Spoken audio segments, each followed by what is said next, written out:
that soldier boy, the Superman that hold. Woo, crank that soldier boy. Crank that soldier boy. Woo, crank that soldier boy. Soldier boy off in his hole. Watch me lean and watch me rock. Superman that hoe. Oh, watch me crank that RoboCop. Super fresh, now watch me chop. Choking on them haters, man. When I do that soldier boy, I lean to the left, I crank that thing. Soldier boy off in his hole. Watch me lean and watch me rock. Watch me crank that soldier boy, the Superman that hoe. Woo, crank that soldier boy. Woo, crank that soldier boy. I'm joking on your bitch ass, and if we get the fighting, then I'm cocking on your bitch ass. You catch me at your local party. Yes, I crank it every day. Haters getting mad 'cause I got me some baby mates. I'm bouncing on my toe. Watch me super soak that whore. I'm gonna pass it to baby. Then he's gonna crank it up for sure. Haters wanna be me. Soldier boy, I'm the man. They be looking at my neck, saying it's the rubber band, man. Soldier boy off in his hole. Watch me crank it, watch me roll. Watch me crank that soldier boy, then Superman that hoe. Yo, crank that soldier boy. Yo, crank that soldier boy. Yo, crank that soldier boy. Watch me do it, watch me do it. Dance, dance, let's get to it, let's get to it. No, you can't do it like me. Yo, so don't do it like me. Fuck, I see you trying to do it like me. Man, that shit was ugly. No, you can't do it like me. Yo, so don't do it like me. Fuck, I see you trying to do it like me. Man, that shit was ugly.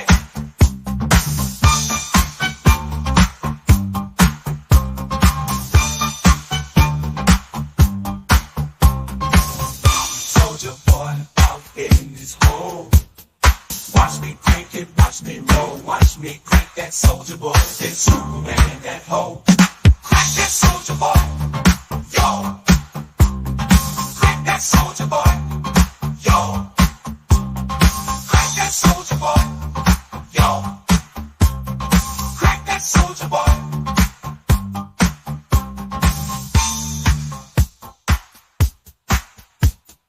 Crank that soldier boy. Crank that soldier boy.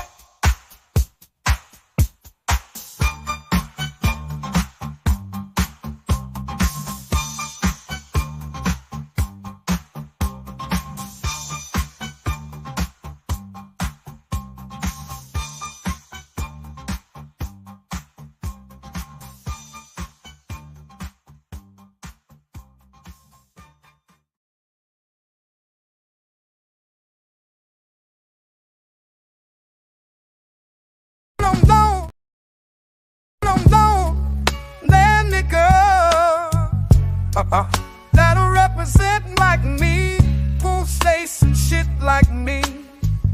One who'll lay the dick like me. You don't know that nigga who'll do the shit that I do. Run through your whole little crew. Trick pay for it if I've got to. You don't know that nigga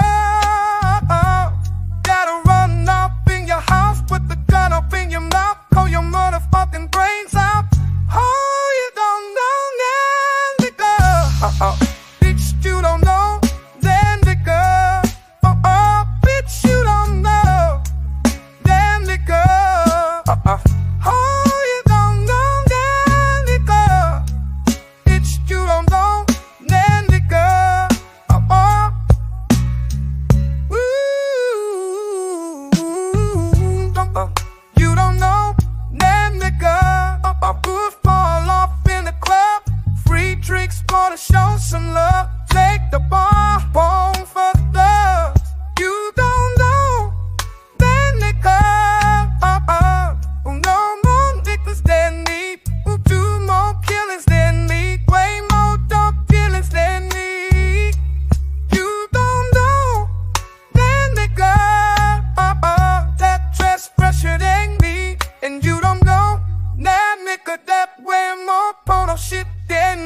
My niggas is savage, ruthless, ooh.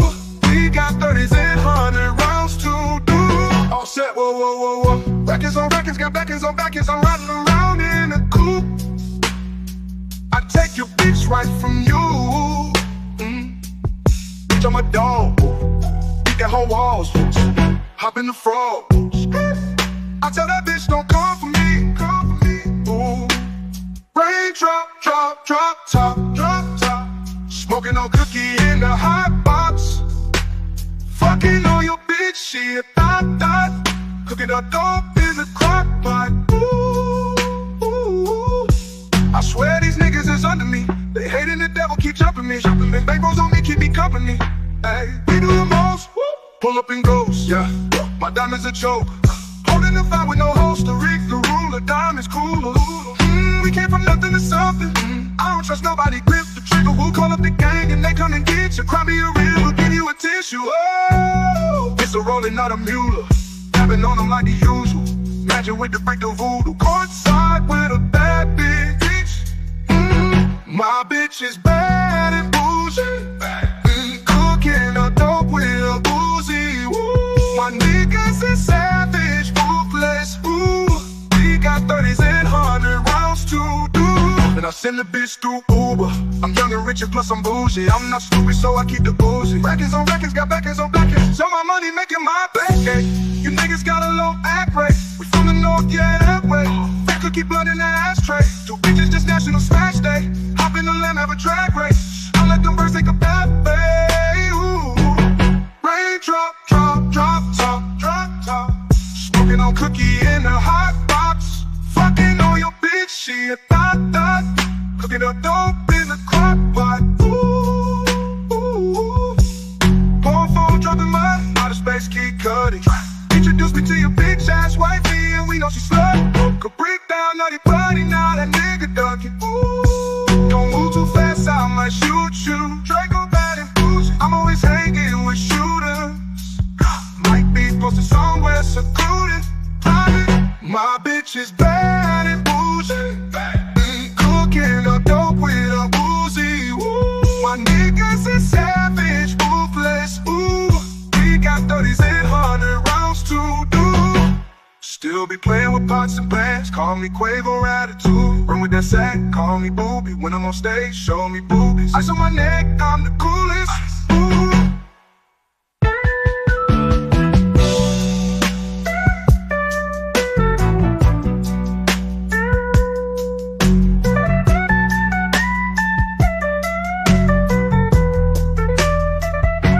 Still be playing with pots and pans. Call me Quavo attitude. Run with that sack, call me booby. When I'm on stage, show me boobies. Ice on my neck, I'm the coolest. Ooh, ooh. Yeah, that way. Float on the track like a Segway. Yeah, that way. I used to trap on the subway. Yeah, that way. Young nigga trap with the AK. Yeah, that way. Big guy can't get it on, they see that. My bitch is bad and bougie. Cooking up dope with a Uzi. Ooh, my niggas is savage, ruthless. Ooh, we got 30s and 100 rounds to do. Rain drop, drop, drop top, drop top. Smoking on cookie in the hot box. Fucking on your bitch, she a thot thot. Cooking up dope in the crock pot. Ooh, ooh, we came from nothing to something.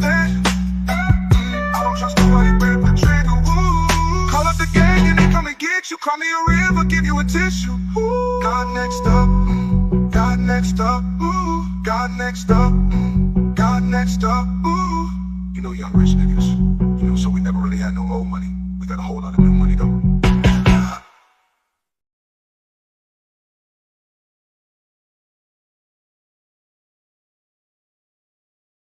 Never been a hoe, I stay on go, so what the business? Nigga talking reckless, shoot his bitch ass with the quickness. Now he bleeding, sorry, begging, asking for forgiveness. Bow, bow, bow, bow, bow, Limp Biscuit. All my niggas wildin', they done labeled us a misfit. Wake up every morning, 2 or 3, 5 in the thick bit. Oh shit, get nobody come to see you old, it's a focus. Shoot 100 shots, no reloading. Master of the game, you would think I'm into coded. Memphis niggas split this pippin', mackin' like I'm golden. Hope with my money, you gon' turn me to the old me. Stay high, first class flight, I'm in the nosebleed. Copy, cooking, whipping, shipping, till you count the proceeds. OG, I've been moving fast niggas since '03. Low key, niggas hating, but they don't go no beef. Stay gang, true sippers, bitch, I bet we gon' eat. Get jammed, get a lawyer, make it bud and don't speak. Pour up, I need some more, nigga had a long week. Shout out to my plug, he showed me love, he out in Long Beach. I'm too geek, walking by myself, but left with 2 freaks. Ooh, we nothing in they mouth and on they booty. Austin Power swag, yeah, baby, this is groovy. You can call me Money Boy, or you can call me Nudie. Hood niggas, churches, chicken, let me get a 2-piece. Top down, 2-seater, let me feel the 2 breathe. Gotta hold it steady, chopper, kick it back like Bruce Lee. Lately I've been in the zone, I guess I'm in my 2-3. Don't call my phone for nothing less than a QP. Feeling like the Migos, cause my bitch is bad and bougie. All my haters love me, all these bitches is some groupies. Came a long way, I like to introduce the new me. Standing on business like I'm king or like I'm Drewski. Call me Ron Island, cause I like my lover choosy. When we link, it's a movie, she bustin' like a Uzi. I love the way she do me, I beat it up like Gucci. She dancing just like Suki. Call me Ron Island, cause I look my love to choose it. When we link, it's a movie, she bustin' like a Uzi. I love the way she do me, I beat it up like Gucci. She dancing just like Suki. Never been a hoe, I stay on go, so what the business? Nigga talking reckless, shoot his bitch ass with the quickness. They ain't pleading, sorry, begging, asking for forgiveness. Bow, bow, bow, bow, bow, Limp Biscuit. Never been a hoe, I stay on go, so what the business? Nigga talking reckless, shoot his bitch ass with the quickness. They ain't pleading, sorry, begging, asking for forgiveness. Bow, bow, bow, bow, bow, Limp Biscuit. Never been a hoe, I stay on go, so what the business? Nigga talking reckless, shoot his bitch ass with the quickness. Now he pleading, sorry, begging, asking for forgiveness. Bow, bow, bow, bow, bow, Limp Biscuit.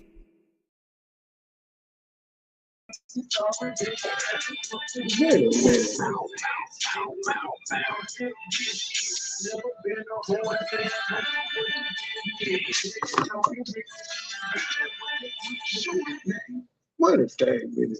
The other live cut off. I don't know what happened. Where it says it's still live on one end, but then it's cut off. I don't get it. I'm saying I'm live, but it cut off. I don't get it. Hold on, yeah.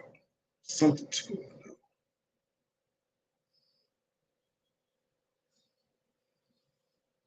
What the hell? Yeah, it did say end. Good evening, ladies and gentlemen. Good evening. I'm having technical difficulties. I'm trying to see what's going on with the video on the backup channel. It just stopped. I don't want to do that. Stream interrupted. Do you want to resume your last stream where you left off? Is that possible? Let's see. Let's see. And for some reason, this show is getting dark and stuff. Y'all bear with me. Hold on. This is new shit. Oh my goodness, the Baltimore, the Celtics. What did we have going on there? Okay, let's see here. X.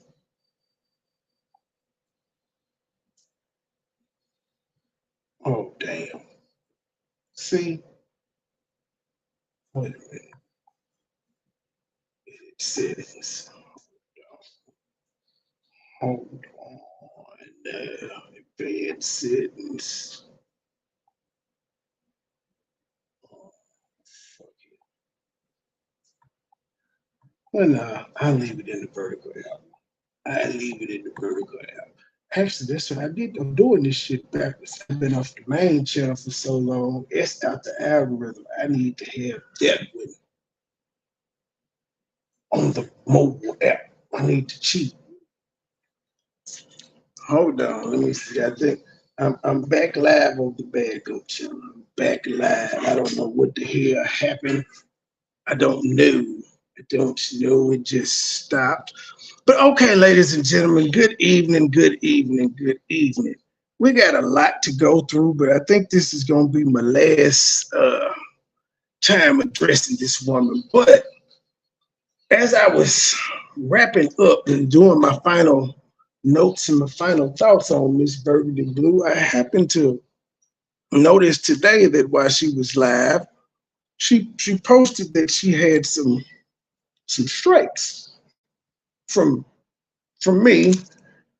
And for a minute, I felt bad. I was like, oh man, maybe she's a good person. And she just got tangled up. But then I thought about it. I was like, no. I said she knew that this man struck me because I made a big stink about it in a live.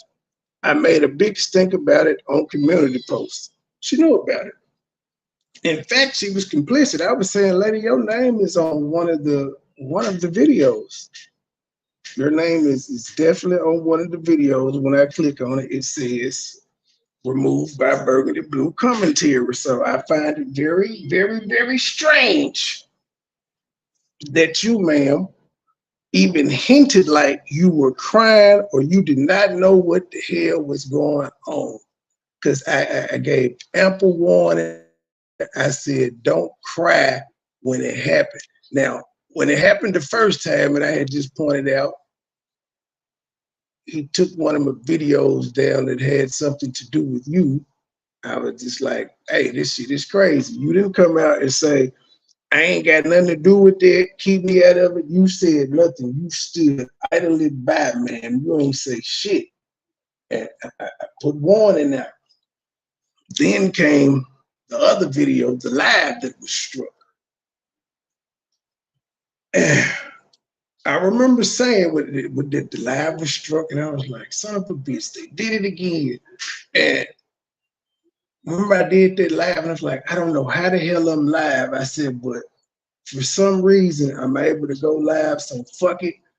And I was talking about it, and I was saying, he thinks that I don't know how to strike lives. He thinks, yeah, he thought I could just strike uploads. Now, why am I saying he thought I could just strike uploads?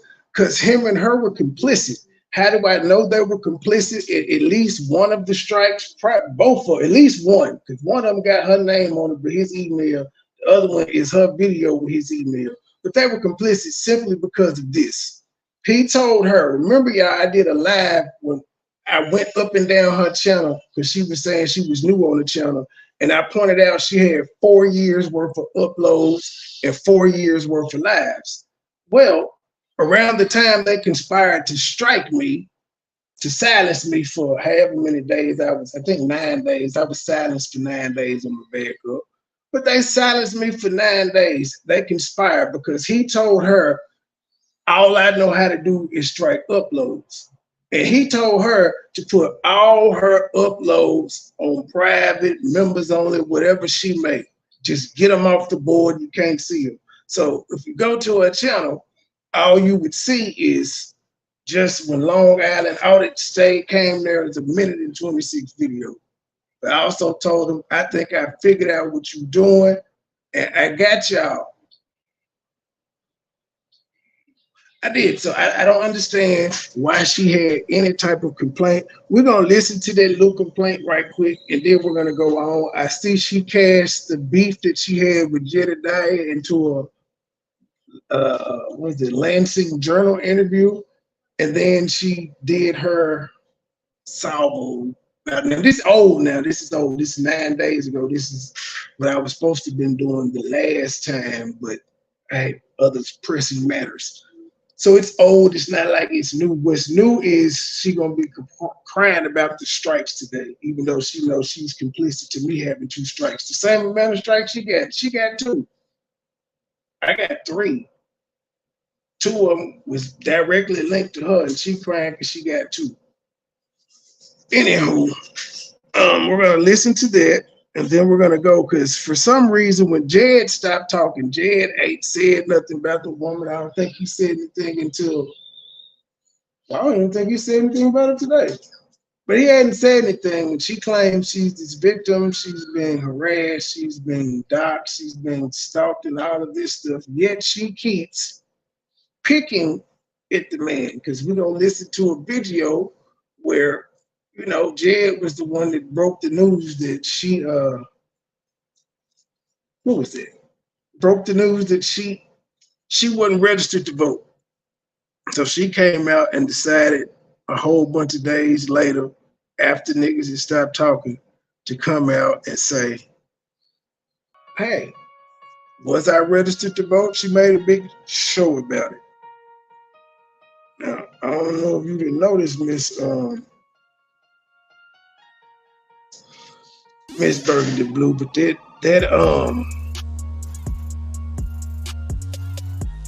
hey, Miss Bradshaw, they welcome. See, I'm talking with y'all on the main channel, like Miss Bradshaw. I'm on both channels. I'm streaming on the mobile app, on the backup channel, and I'm on the main channel over yonder. Because I got to get both of them back in the algorithm.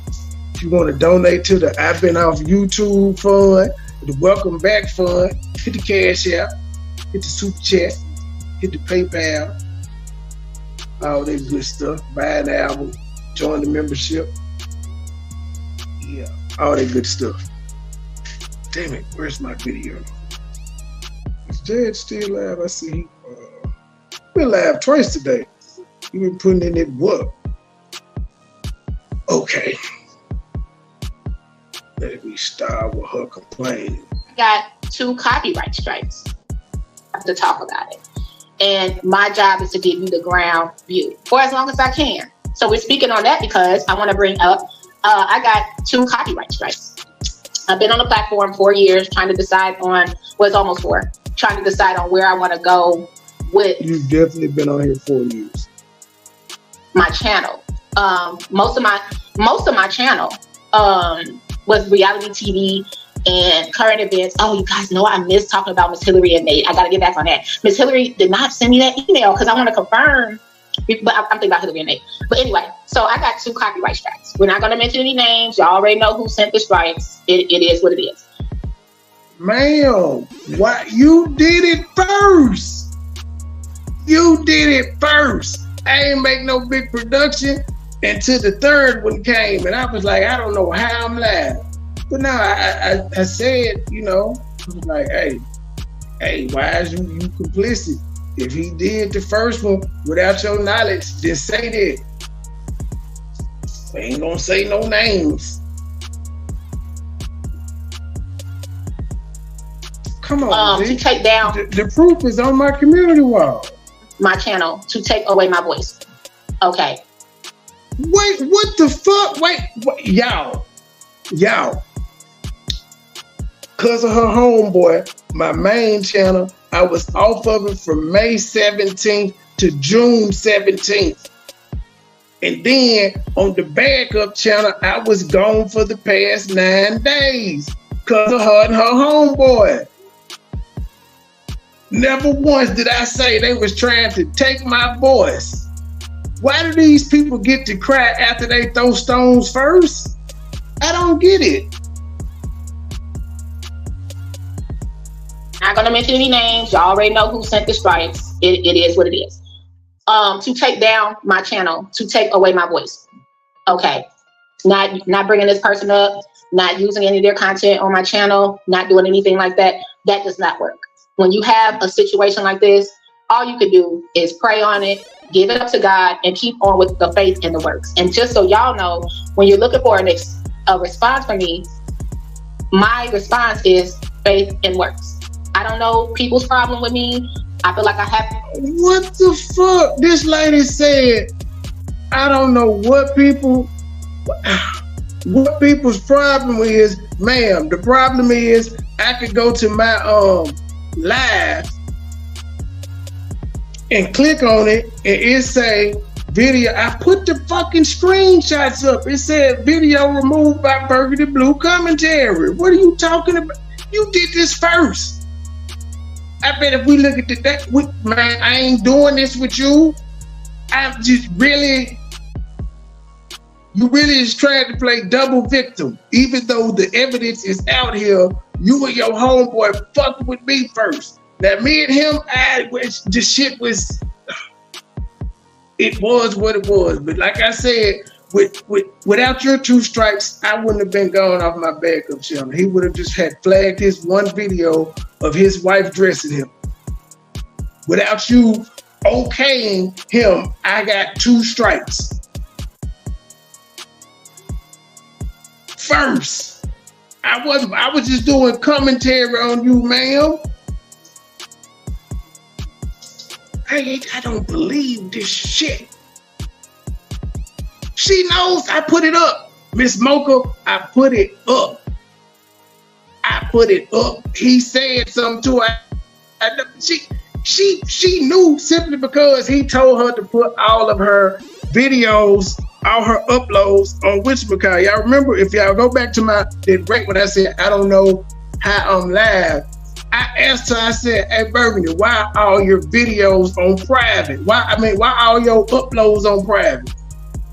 That's how I knew they conspired. He was like, oh, that nigga don't know how to strike live. Put all your uploads on private. He got you in this mess. Y'all tried to take my goddamn, y'all did take my voice. What the fuck? Your voice ain't even gone. His voice ain't gone. That nigga be back. I don't know what happened, but it wasn't me. Haven't done anything. I probably had a hand in it, but I can't take full responsibility. Only thing that the issue is, if I had to say, it's the same issue. Go public and tell somebody you don't mess with this other person. That's from what I understand. Wow. Why does anybody, no matter who it is, need to do that? I'm not a part of that kind of camp. Like where, I mean, especially when everything was all good. Man, I don't get it. Why did you even bring this up if you were gonna be victim? Because I ain't played victim. Now time I just been like, it's the cost of war. That's been my mindset up. Has it been frustrating? Yes, but you can't do nothing. You can't do anything. But I'm just saying though, Shawty, why is you acting? Hell no, you ain't getting no.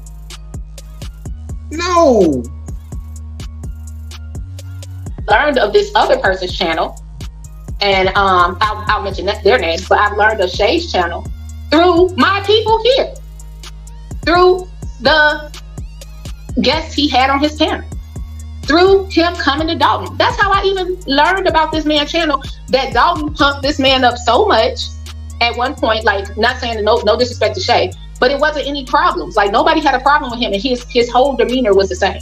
And then out of nowhere, it's just everybody has to, or you're gonna get. And then like even that dude, he crazy. This man sent an email to both channels from his lawyer. Now, all I could do is my community post. I opened the email on one of them because I was asleep when I sent the shit at like 6 a.m. Was half asleep, but I opened it, closed the motherfucker. His thumbnail is saying I opened it 5 times and forwarded it. Well, the one forward would be to legal counsel. The second opening would be me, goddamn it. The second time when I realized what was going on, and I responded back to said lawyer and said, fuck you and your client, but this nigga was gonna go live and say, I would panic. I panicked. My response was, fuck you and your client, in an email to his representation, but he said I panicked. Does that sound like a person that's saying, fuck somebody, lawyer, and him? Does that sound like a person that panicked, or a person that said, fuck you? And then if you're counting, that's 2, had it on the 3rd channel, on the other one, 3, on the other email, so that would be 3. Then if you go back and I actually downloaded the documents, that would be 4. But these people, these niggas are 2 peas in a pod. I swear they are. What I did. So if you're an independent person out here now, you'll get what I got. Oh, I don't want what Burgundy got. They said her real name. I don't want what Burgundy got. They done doxed her. I don't want what Burgundy got. Oh my goodness. Burgundy, they said your real name and ain't nothing happened to you. You still going to work every day. You still going live. You still like nothing. The only thing that's changed is them live viewers. You be having 40 and shit in the chat. And you ain't even been out the algorithm. You didn't fell off. You went from thousands of views into hundreds, 400s, and 500s and shit.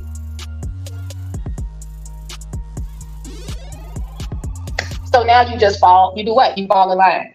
You fall in line. I didn't need, ma'am. Again, I was just doing commentary on you, and the commentary was coming to an end because you got bored. I wasn't fucking what me and Shay had going on was none of your damn business, but you decided to join in on it. Because again, I didn't hear you say shit when I let it be known that he struck the upload that I did about one of your videos. I didn't hear you say, I ain't got nothing to do with it. He did that without my knowing. Truth, you ain't get the, I sent the link, you ain't get the link? But then you on the Pedigo channel. Wait, I ain't looking at the chat on the other one. I thought I emailed it to you, Truth. Hold on. Or maybe I sent the wrong one, because I do have a lot of links. I sent, are you sure? I sent you and gave a link. It may have been the wrong one, Granny, but I thought I sent something. You tripping, G. So maybe you ain't see, it probably came from my government email. I probably sent it, you probably didn't recognize it. Like, who the fuck is that? Yeah, I think that's what it was. I think I sent it to you from my government. Hold on, let me double check. Oop.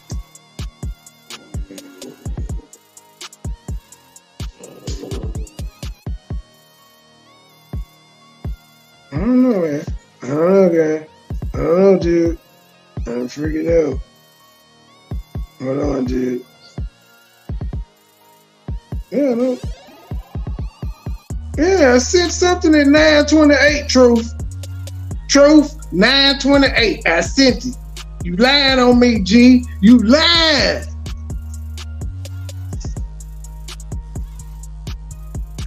Truth, because I'm on both channels, ma'am. If I sent you the StreamYard link, hit the StreamYard link. I actually did it backwards. I was supposed to do StreamYards on the backup channel and have the main channel on the mobile app so I could get back in the algorithm because I've been gone for 31 days. They had me on lockdown.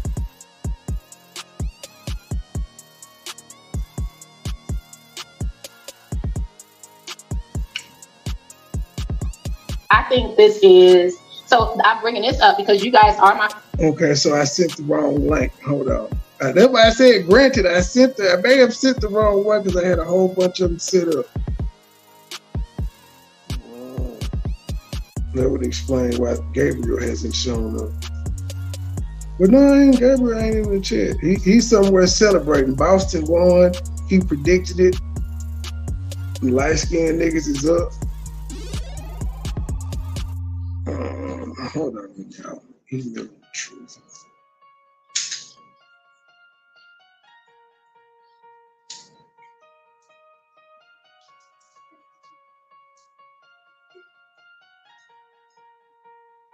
The lawyers he threatened Trey with were their lawyers in another country. They are licensed to practice in the U.S.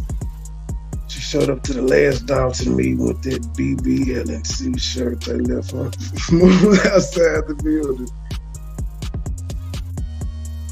Oh man, see, Truth, you made me true. It's Truth's fault.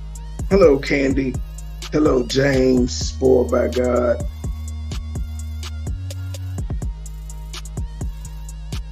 I'm bringing this up because you guys are my family.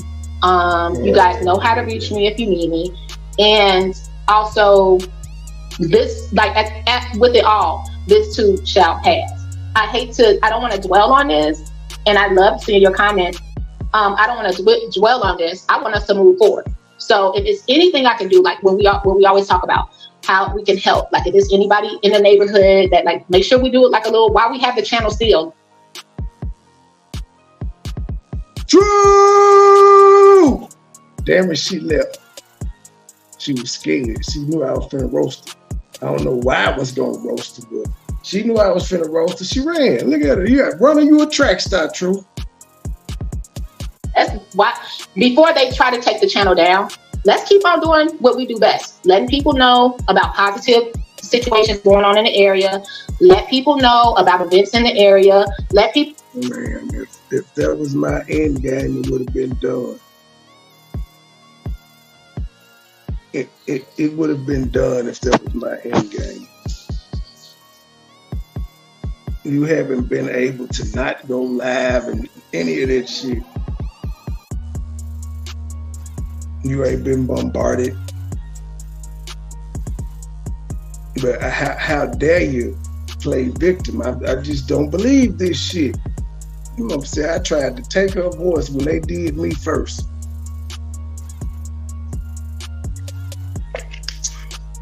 It's hard, but it's fair. It's cool when it's good. A fool when it's gone. Nothing held back in the hood. True, yeah, she was kind of like that. I sent the wrong link. She went to the wrong work site. No, like we said yesterday. I asked y'all where to get my car washed. I'm going today. Any local businesses in the Southland? Okay, that's it. We done. I don't need to hear any more of it. I almost felt sorry for her when I ran across. I was thrown off because I saw the live earlier, but it just so happened when I was saving the live that I needed, the actual live that I was going to do, it showed, the thumbnail showed the little strikes in there. It's not the actual thumbnail, but somehow the YouTube, whoever gods, let that be shown. And I listened to a little bit and I was like, oh, I actually felt bad for a second. Then I realized when I went down my commune post, I'm like, hell no, she knew this shit. Like, what the fuck? She talking about some, we ain't gonna say nobody's name, but I've been shown not 10 days ago, 11 days ago, where you and your boy hit me. When I did the last live, I made sure I put them on the screen with your name on it in green and big bold letters. I don't have the pictures anymore. I cleaned all that shit out because I was done with it. But yeah, man, it's a thing. I don't believe you tried it, but whatever. I ain't got no problem with you, shouting. None whatsoever. Okay, let's see. She had an interview with the Lansing Journal. I guess the YouTubers coming in, they have their self. I don't know. I don't know what she said on it. I just know that she had one. She called herself a journalist, and I believe she was corrected by the lady, and she was saying, "No, you a YouTuber." But this is what happens when you beef with Jed, man. You get interviews with Lansing Journal and stuff like that. YouTubers coming in. Let me share this out. Give them their credits. Oh, that last video. Hold on, let me give you the name of that last video, y'all. She need the views, y'all. I need the views too, but she need them. I need the views because I've been gone and I'm out the algorithm. She need them because people done turned away. But the video that I just played with her acting incredulous about being struck is good morning, afternoon, week kickoff. She did that today. And now we're about to go to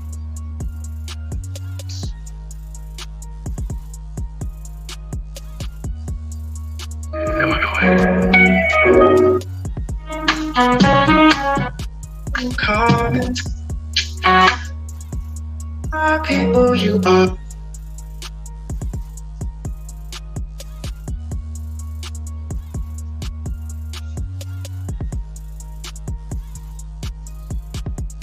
what's going on here. I don't know what's going on here. But this video is her asking, is she registered to vote? Did I just register? Cool things. And she has this thing up that says, hello, Lolita. Text yes if you support Mayor Tiffany Henry. Now, the odd thing about that is, if she had texted yes before, they wouldn't have asked that question, but that's from January 3rd, 2023. And then it said, need a ride to the polls, February 27th, 2023. Need a ride to the polls, which is, and again, this is just a random thing that they sent to everybody. They sent to everybody. But I guess she was trying to say that Jedediah lied when he said that she wasn't registered to vote. Hello, Kiki. I guess that's what she was trying to say. When he said she wasn't registered to vote, she was trying to say he lied. You know, it's public record. On for a little bit, right? And someone stuck their neck out and keep it as positive. You know, I thought that was so cute for Critical to make that. Get noticed with Nikki. Hey, boo. Hey, Holly. Thank you again. Get noticed with Nikki. Yeah, I thought that was so cute for Critical to make that. I want to talk. You know, I'm gonna try to keep this as positive. You know, we're gonna stay positive on a positive note. But this has been going on for a little bit, right? And someone stuck their neck out and wanted to talk, have a discussion, and now they're kind of getting. Oh shit! We're not supposed to be there. We ain't supposed to be there yet. We're supposed to be at the Lansing Journal. My bad, people. The YouTubers coming in there. We're gonna get into that afterwards. But yeah, she's still picking as of 9 days ago. Since then, I don't think she's done anything else. But if you speaking of which, wasn't she supposed to have filed the police report and all of that? So after you filed the police report, you decided to still come online and dispute and go back and forth with the person that said you weren't registered to vote. So you get to pick, but you scared and you filed a police report. That's what you said. I hadn't heard anything about this police report. Jay hadn't read one. He never said that he got one. He said he was going to be looking for one if one existed. Never mentioned it. I don't know. Sounds fishy. Have their selfie sticks. It's so funny to see everybody just walking around like, look, I'm in Dalton. We need a future of that. It just doesn't end with Tiffany, like you were saying. Because I ain't no hater. I'm going to tell you, shout out to you for securing this interview.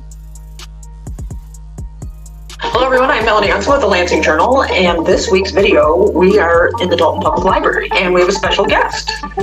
And I think our viewers will be interested in this because you are our first YouTuber guest, and some of our viewers don't realize that we too are on YouTube. That's what we use to host our videos. But the way we use YouTube is different from how you are using YouTube and how many of the other media people out there are using YouTube. So I'm going to introduce to you Lolita, who's host of the... Wait a goddamn minute. Wait a damn minute. So wait. So the white woman can call you Lolita and it's fine. The white woman ain't doxing you. But Jed call you Lolita and it's a whole problem. What the heck? Really? Really? The white woman is sitting, ladies and gentlemen, did y'all hear this? This is 10 days ago. She had no problem sitting in front of that white woman, letting that white woman call her Lolita. I don't get it. Channel Burgundy Blue Commentary, and then we're going to talk about some of the different ways we're using that, how she's using it, and even though we use it differently, I think we have some similar goals in mind. So I think this is going to be an interesting conversation, and I hope you'll stick with through the whole thing. Yeah, thank you for having me. It's such an honor. I appreciate it. I appreciate you coming here because I want to learn from you. You are doing things that we're not doing, and I think we may be able to learn from you and enhance our own work as the Lansing Journal. Thank you so much. I'm learning. I'm learning so much as we go. She said, you're doing now, white lady, why you lying? this video is on y'all YouTube channel. Y'all post a lot of YouTube content, but you said she doing something that y'all ain't. All right then. And that's really the nature of it, isn't it? We're all just kind of figuring this out as we go along. Media has changed over the past several years, and we're trying to figure things out and keep connecting with people and figure out the best ways to keep people informed and connected, as we like to say. Yeah. So you've been on YouTube for about 3 years. You started in 2020. Yes. Yeah. I started YouTube in 2020. My big sister, she encouraged me to go out and do it. She would watch the YouTube channels all the time. And one of our last conversations were, you should start a YouTube channel. You know, you have a lot to say, because I like to run my mouth. I guess. That's what she said. So Sounds like something your sister would say. Yeah, definitely a big sister too. So yeah, so I like that she gave me that idea, and in the middle of the pandemic, it was nothing to do. So I said, why not? So I stuck my toe out there to do it. And it looked to me like you started, maybe people don't know, there are YouTube videos and then there's YouTube Live, which is a separate tab. And you jumped right into YouTube Live. Live was the play. Yeah, it seemed like it was easier. It just seemed like instead of the editing, I just go in there and talk, and then that's it. So it's like a video. Yeah, I jumped right in there with commentary. Okay. Like, how did you start getting followers? Were you mostly? Yeah, it seemed like it was easier. People don't know, there are YouTube videos and then there's YouTube Live, which is a separate tab. And you jumped right into YouTube Live. Live was the play. Yeah, it seemed like it was easier. It just seemed like instead of the editing, I just go in there and talk, and then that's it. So it's like a video. Yeah, I jumped right in there with commentary. Okay. Like, how did you start getting followers? Were these mostly people that you knew in real life and they started following your channel? Oh my God, I used to beg people in real life to follow me. That's a no-no. Don't do it. Don't do it, because now you have they're watching you. But a lot of people are like, I'm not going to follow. So I just started building organically. People just started to find me. And that's the good thing about the YouTube algorithm. They start to suggest you and push you out there more. So yeah, I would look at what people were talking about, or maybe what's trending. And then I'd go out there, and then people would find me more. Okay. So you were pretty savvy right from the beginning. I learned from YouTube University. So that's it. You know, you just go on YouTube and say, how do I, change the engine or anything through YouTube? You can figure it out. All right. And I noticed this morning you have over 8,000 followers or subscribers. Yeah. I'm grateful. I never thought I'd get past 1,000, so I'm very grateful for that. Yeah. 8,000 it's not a huge number in terms of YouTube, but it's more than the Lansing Journal has on our channel. We have, I think, 2,500. It's not as many as some of these other people who have been following the Tiffany Henyard drama, like Hannibal is Hungry. He has 66,000. Nate the Lawyer has 483,000. Okay. Shout out to the white lady getting these black YouTubers shine. I do salute that. Everybody, including Burgundy, they're black. Shout out to her. And O'Shea Duke Jackson has 372,000. That would have been great promo if she had another guest. Because, although I'm congratulating, I have to point out, y'all can call me a hater if y'all want to, whatever. It did 2.7K. But Lansing Journal only has 2,800 subscribers, so it did pretty good. It was like 99%. We're on point. Big names in the world of YouTube, especially around the whole Thornton Township Dalton drama, that I think what separates you from the big dogs is you are right here in town. You're a Dalton native. Yeah. Like our mayor says, I grew here, I didn't fly here. For sure. So yeah, and I love all those channels. I started watching them, and I just was looking at what they were saying, and then I have my own ideas, and I might comment on it because I'm here. So yeah, I have respect for all those channels and the Lansing Journal because all of those channels, including myself, we use your clips for everything. Yeah, we use your clips for everything. You're the only one that covers a lot of things that before was popular. Like when the super mayor got appointed, you were the only one there to cover it for us. So we thank you for that. So you deserve way more followers for sure for that. Yeah. So you were following these other people as they were reporting on your town, and you were you interested in politics before that, or were you interested only because they were here, because these large media were coming here? Oh my goodness. I have no interest in politics at all. And I know this sounds silly, but I thought in my head I was just covering something. I didn't know it was going to be, I didn't realize I'm covering political things. I I didn't, it just dawned on me that's what I'm doing. I thought I was just talking about a subject matter everybody else was talking about, but it turned into this. But watching them, I would say, oh, well, no, that's not really how it went, but because I'm here and, or what I saw. But yeah, just watching them, and I said, well, let me just go out there. Let me just go out there and see what's to it. So your first video about Tiffany Henyard had to do with her security detail, I think. Is that right? First one? Yeah, I think I did bring that up about her security detail and how I felt about it. And also the legacy before Tiffany Henyard. That's why I wanted to start there. Like, who was here before she became the mayor, and why she may need security detail. Okay. Because you are into history. Yeah. That's what all of this. I love the history. I love it. And did you, you said you're not into politics, but did you, so you knew who the mayors were, you followed your local politics. Oh yeah, yeah. I got a job with one of the first Black mayor of Dalton, who was Mayor Bill Shaw. So he gave me a job. So I did work for Dalton. So that when I figured out, I didn't know anything. I just go vote and that's it. But then I started to find out, hey, you have to vote for more than this, and and if you're working, you may not have a job if the new administration come in. I started to learn that way, but I had no desire into politics or to follow the super mayor until the headlines got super big. Yeah.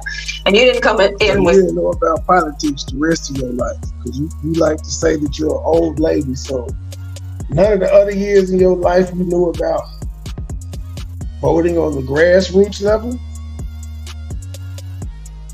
Your camera to say, this is wrong and I've got an opinion and I want to share it. You were, I might be, this is the impression I got, but it seemed like you were just here to observe and to say, well, here's what I think, and I might be wrong about this, but this is what I see. And it was commentary. It was not a fully formed opinion. You were not advocating one way or the other. You were just observing and reporting. Yeah, just observing and reporting, and giving people insight. That's all. I definitely don't want to choose sides in the situation, because I never know what happens behind the scenes. I only know what I see.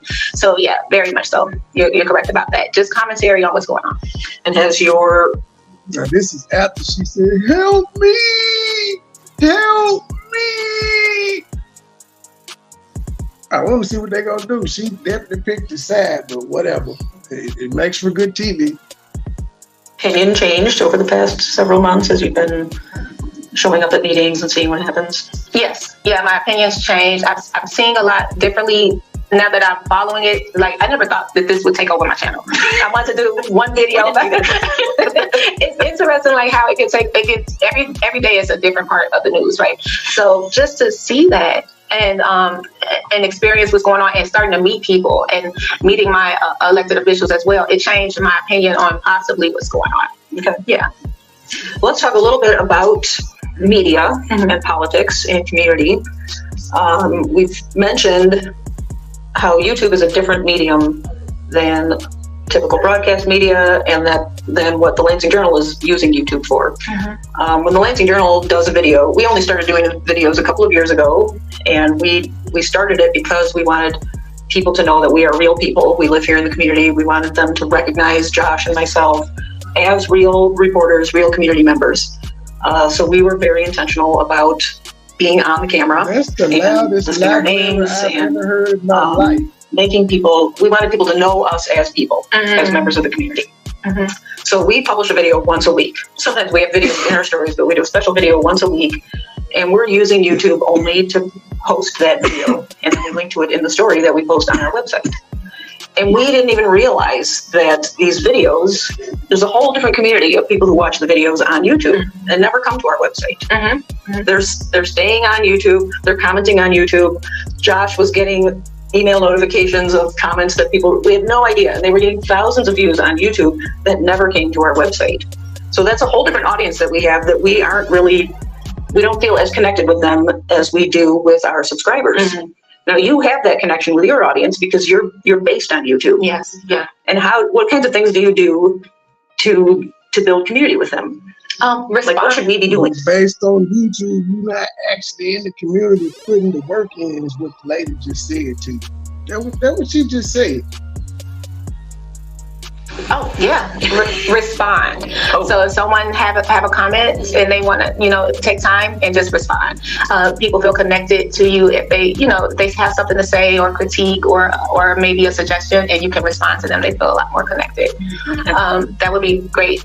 That boosts your engagement as well. It makes more people say, hey, they're open to me and what I have to say, and they're listening to me and what I have to say. Now, is that different on live than on a pre-recorded video, or not necessarily? Very much different. On live, you're kind of like fighting for your life on live, because any comment can come through unless you have settings that you can put into place to stop that. But it's almost like a conversation when you're on live, and everyone in the chat, because it's a chat room while you're doing a live video, they can chat with each other as well.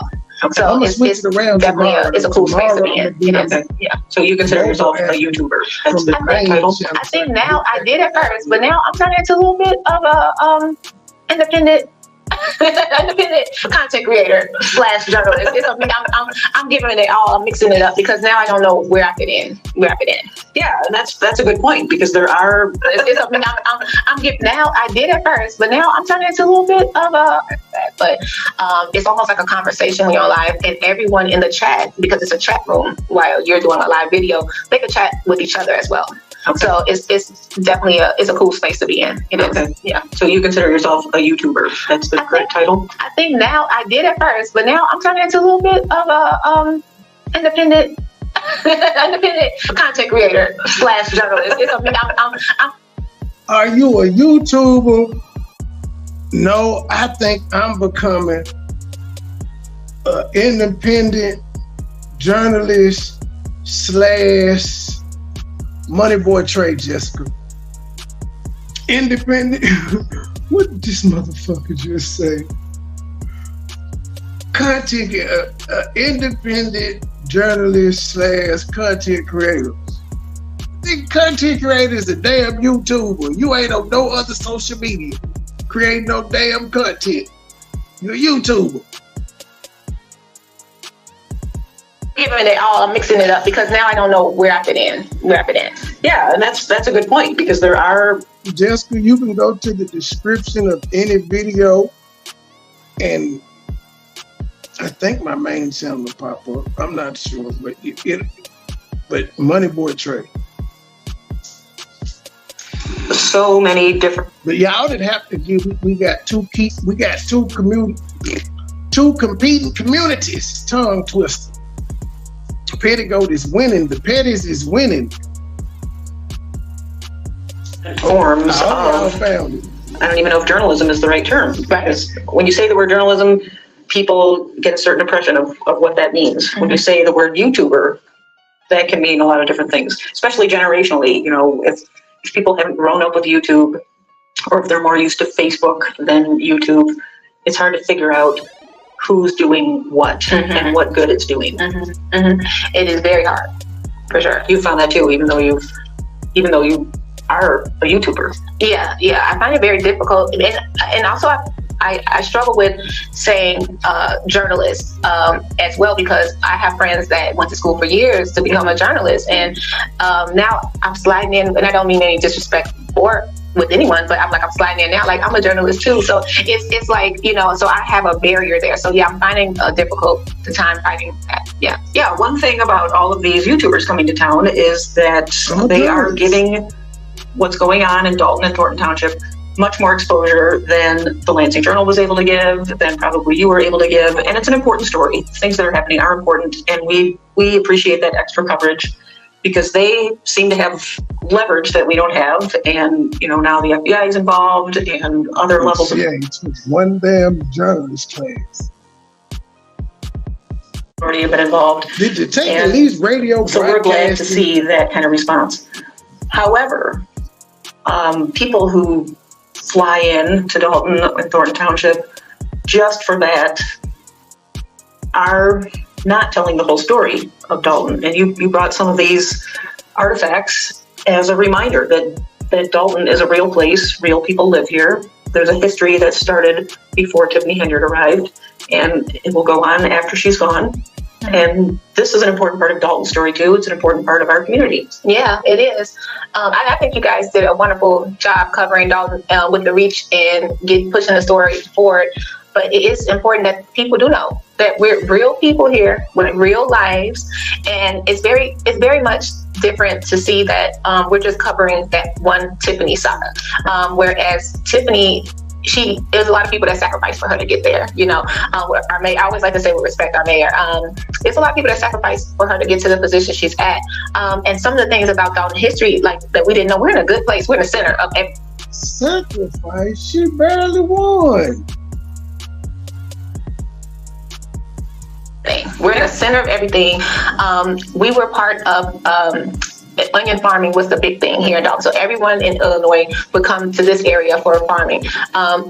Big industrial area, lots of plants, lots of jobs, and those things got taken away, and that sort of changed. So each administration that come in, it's important that they bring new infrastructure in for us, because everyone just can't pick up and leave when they want to, right? So when the YouTubers coming in, they have their selfie sticks. It's so funny to see everybody just walking around like, look, I'm in Dalton, and I'm like, you know, let's a tourist attraction. I'm at the Village Hall. It's so much more than the Village Hall. It's so much more. It's so much more than what the super mayor is doing. It's so much more, and you know, I hope that people realize that, and I hope that we have a future. Like, they acknowledge the past, and I hope that they start to see that we need a future, and that it just doesn't end with Tiffany, like you were saying. Yeah, a lot of people brought their forever homes here. I remember growing up, and one of our things that our cousins and stuff. It does end with Tiffany, though. Nobody knew about Dalton until y'all got Tiffany as mayor. Tiffany was able to slide under the radar as trustee and do a lot of fuck shit.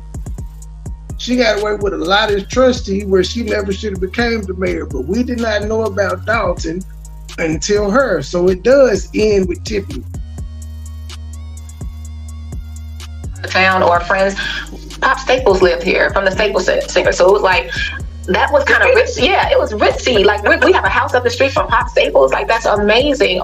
We had a politician before. Like, it's really, it kind of, we don't have big scandals like this. Like, I think the biggest scandal was Mel Reynolds at one time. But other than that, you know, for people to come out in the news, and these are people forever homes here. They're forever businesses, and they want to fight for it. They want to fight for it. And I hope people remember that, you know, it's not just about Tiffany, it's about the community. Right.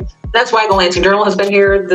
When we talk about community, we're not talking just about Lansing, but about the region. Mm-hmm. There are towns around us who don't have a newspaper, and we try to represent them too, because there are real people living here.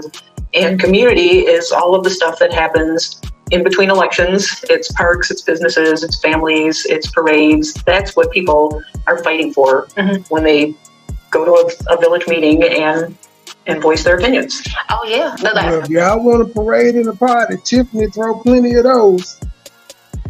Right, we have. That's one thing that the mayor the last board meeting, she brought up. The 4th of July parade was gone for over a decade, and she's bringing it back. You can actually look on YouTube and find parades from the 80s from Dalton. It's very, very interesting to see things like that. And the pool, she wants to open back up the pool, but of course we know it's the underlinings of budgets, and we don't know what's going on. But she wants to open the pool. But growing up here, it was a wonderful pool in Dalton for the community. So yeah, it's you guys covering the region. I want to talk about a cool book, The Dalton Tattler. That was, and I noticed Marlene Cook writes for the Lansing Journal. And when I tell people about the Dalton Tattler, which isn't available in the Dalton Public Library, which is strange to me. Years ago, my mom bought the book from Village Hall.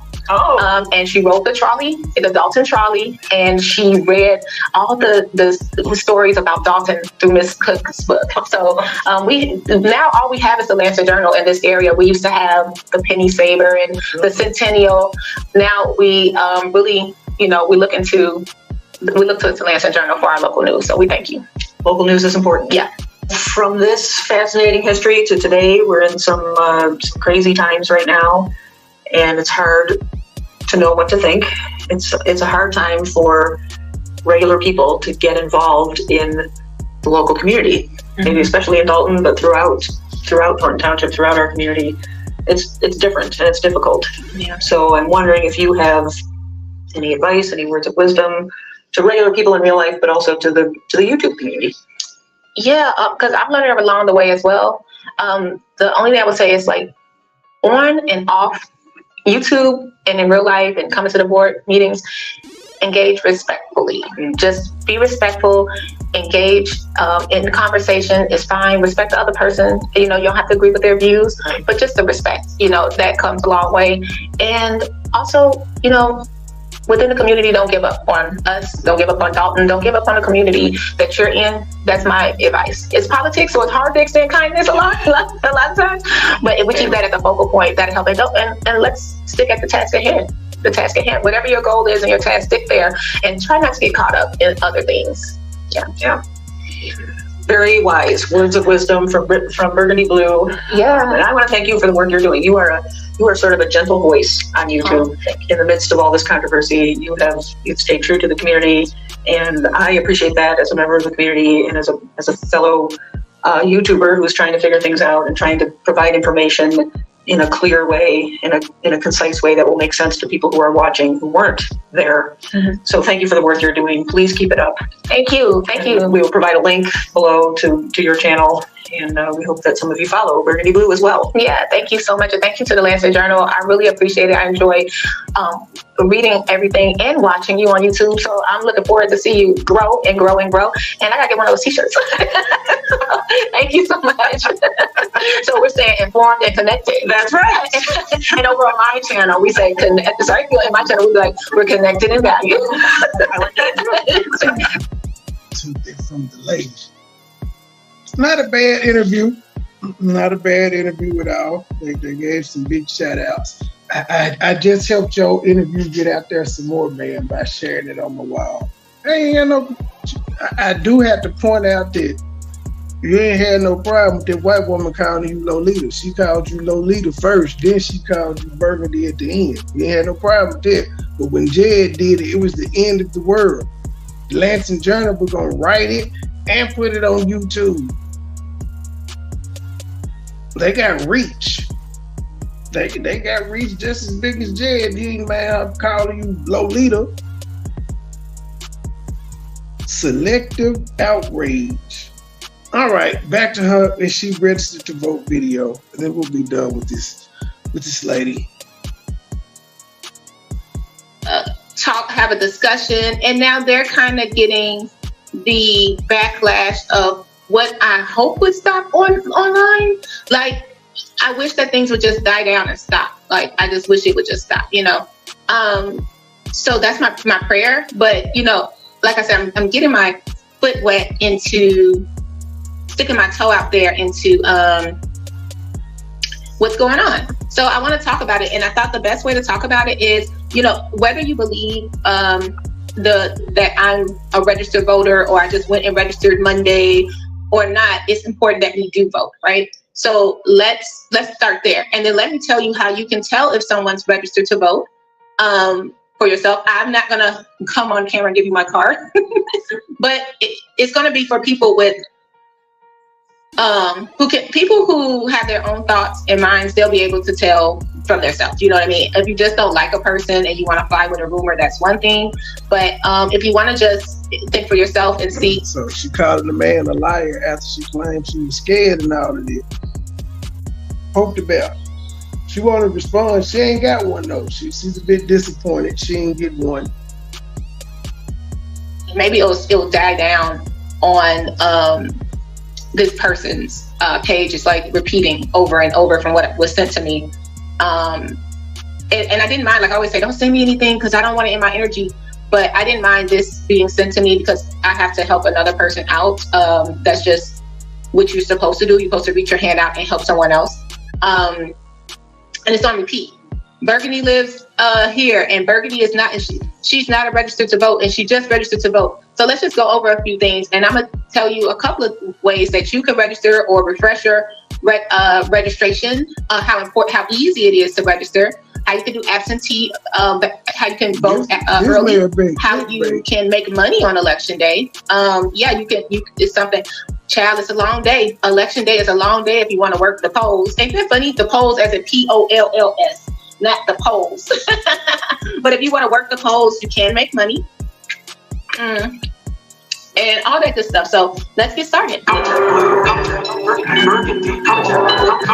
So let's start here. Remember when you guys, we were talking in the beginning we were talking about, remember when I started this YouTube journey, you can go back on some of my live videos. I was saying, and if you remember, right? I was saying, don't weaponize my voter's registration. And I was really talking to Tiffany and them. I didn't know isn't it crazy how stuff works? When I started this YouTube channel, it put a one in the comments if you remember. I was like, please don't weaponize my voter's registration. Okay. And that's because I had the opportunity to work for the Village of Dalton when I was super young, right? Hold on, guys. And let me tell you, the people that are running for election, they get a hold of your voter's registration in the area. And so they know who voted, who currently is active. They even, some of them mark who's pro Tiffany, for instance, things like that. You know, like so she's saying the trustees got the information. They come to your door, they'll be like, is it anything we could do? And they'll be like, is your number still the same? And you answer that, and then they'll say, and they'll take a little, if you notice when someone come during election time to your door, and this is just not to Dalton, this is all over the world. So I thought that maybe, or all over the US, I thought that maybe I could tell you how it works. Because a lot of people, I remember it's a lot of people I knew, they only vote for the president. That's it. They're like, they register to vote. Boy, she is taking y'all all around the world on this one. That's what I'm saying. She reminds Just for Obama. me of these YouTubers out here who they use their voice, and when I mean they use their voice, not just their voice, but their voice, and the, you know, they articulate and things of that nature, and they're great deflectors. Like, they know how to distract, they know how to deflect. Now, you talking about one thing, but you going all around the world, so you won't have to answer to that one thing. I'm still trying to figure her out. Like, she reminds me of these YouTubers with the gift of gab. She do a whole lot of talking. She do a whole lot of talking and say nothing, like a whole lot of nothing. She be all over the place. I can't. And it's trying to hint that she ain't just registered to vote. That's what I'm saying. Why can't you be direct? So you say, no, I'm not gonna come out here and show my card. Okay. So why are you addressing it? If you're not gonna prove it, why are you addressing it? That would be something easy to do. Just show your card. Like she don't know how to take a picture and edit it. Photoshop every day. I mean, come on now. She's screenshot shit every day. Now, so what it is she trying to do right now is to prove that maybe somebody got a hold to this information and using it against her or something. What is she saying? I don't know, because at one point she made it seem like she said elected officials can look you up and see if you did. So if they did, then when Jed said you ain't registered to vote, you tell the truth. Shit. My God. It's like this video, she's trying to call him a liar, but she won't just call him a liar. Right? If you guys know anybody like that, let me know. They registered to vote just when Obama was running. That was their first time. They were like, shoot, first black president, I got to register. That was said about you. That he said that was the last time you had voted, but you wasn't in Dalton, other state of Illinois. Maybe you had voted in Cali. And then still, some people don't vote for everything. It's important that you vote for your judges, water reclamation, park district, trustees, or aldermen. It's important that you vote for everything, because when you walk into a courtroom, for instance, and you have a judge sitting there, and you might look at a judge and say, man, they're not really for the people or hearing me out, right? You vote for your judges. So you have a choice you have a voice, not a choice, but you have a voice, and you need to hear what the judges are running for. So when you say like, Man and them got locked up on one charge and they got 10 years and they went to judge so-and-so, you can't say you can say a lot, I'm not saying like that, but you have to remember it's important that judge was running in that area of that courthouse and you should have been out there voting, okay? So that's really important. So in the beginning, I was like, y'all don't weaponize my voter registration. So this is how I started to really get into voting. I'm not into politics. I don't know how this happened. I'm just going to be honest here. A lot of people, even when you see the situation we got going on with Tiffany, right? You see people up there, you like, why are they doing this? Well, they're keeping their job. They want to keep their job. So because they want to keep their job, they're voting the way, they're voting for her. They're walking for her. They're walking door to door, handing out flyers. They're rallying for her, right? The same. So you saying they being extorted? Your job for your support. It's going to happen for the new mayor. And I'm speaking just on Dalton because that's what I know. But the people that are going to walk door to door with the flyers and the people that are going to tell their neighbors who to vote for, they want their candidate to win. And some of them may want to rally for jobs and placements. You know what I mean? Hopefully we get a candidate. We get a candidate that's going to say, it's not about that. It's about the qualifications, not how much you did during election time. It's about the qualifications. But alas, we're in politics. So this is where I got my start. It was the Riley Rogers, and not where I got my start voting, but this is where I started to know all the avenues you could do to work for the Board of Elections or to volunteer for the Board of Elections. I started voting. This big thing, y'all, I didn't even know it was this long ago, 2004. Rogers win over Shaw, right? So Larry Rogers Jr. was running, y'all, I didn't even know it was this long ago, 2004. Rogers win. Wait a minute. 2004, this says 2021. Oh, okay. Updated August. Published March 30th, 2004. She's right. Updated August 19th, 2021. Over Shaw, right? So Larry Rogers Jr. was running for Cook County Commissioner, and Mayor Shaw, twin brother, who is, they're both deceased now, Bob Shaw, he lost. So they had to count the votes. So people were down there for a week counting the votes, right?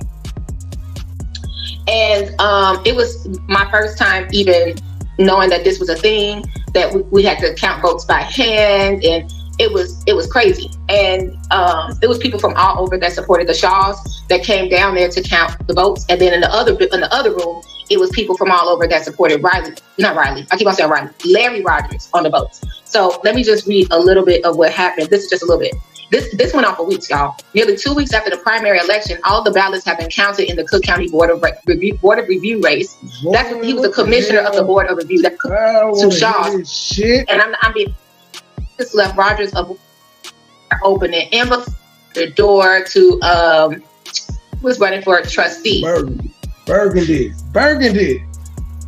Oh man, no harm, Burgundy.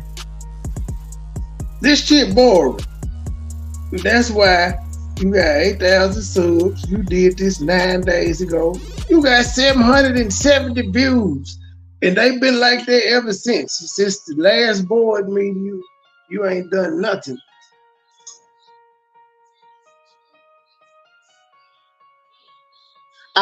Miss Stubbs was, she was big in the community.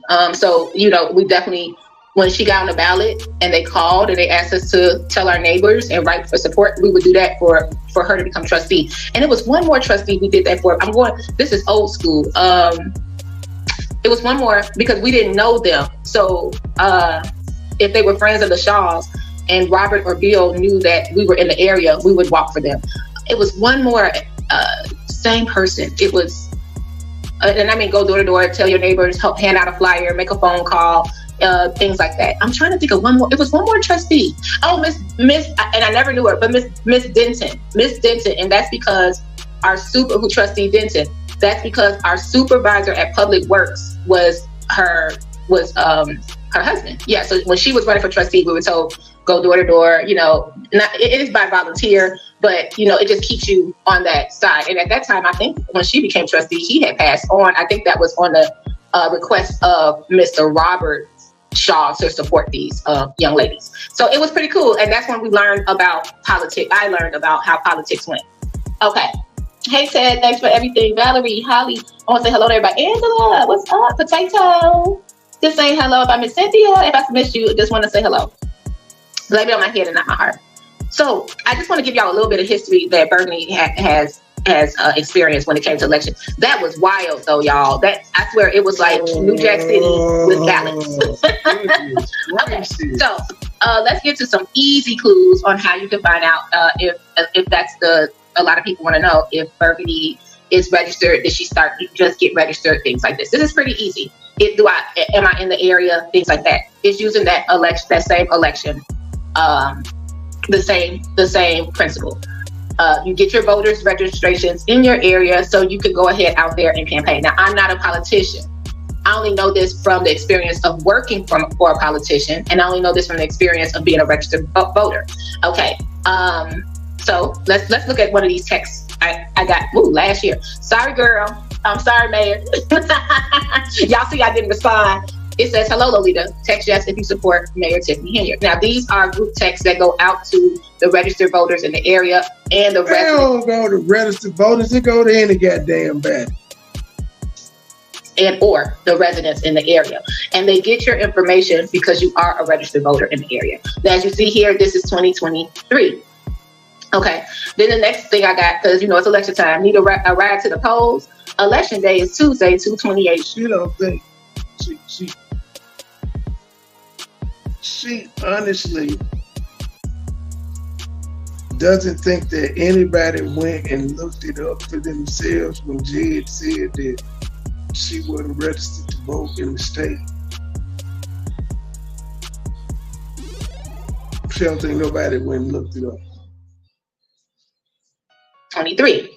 Just give us a call and schedule your ride to the polls. And then also, this is coming from the mayor, is punch 8 for Stanley Brown. Stanley makes me, why you just can't be Stan Brown? Well, I guess why you gotta put the Stan in quotations? I don't know. 9 for trustee Andrew Holmes. Now you guys see that? This was her proof. This was her proof that she was registered to vote. And write in Jocelyn King for trustee Andrew won. I'm reading this for the first time with you. Because you get these texts all the time, but it's so weird to look back and see, man, 2023, Andrew just won, right? And then on top of that, the Vegas incident happened a couple of months later. Isn't that eerie? Isn't that really eerie, guys?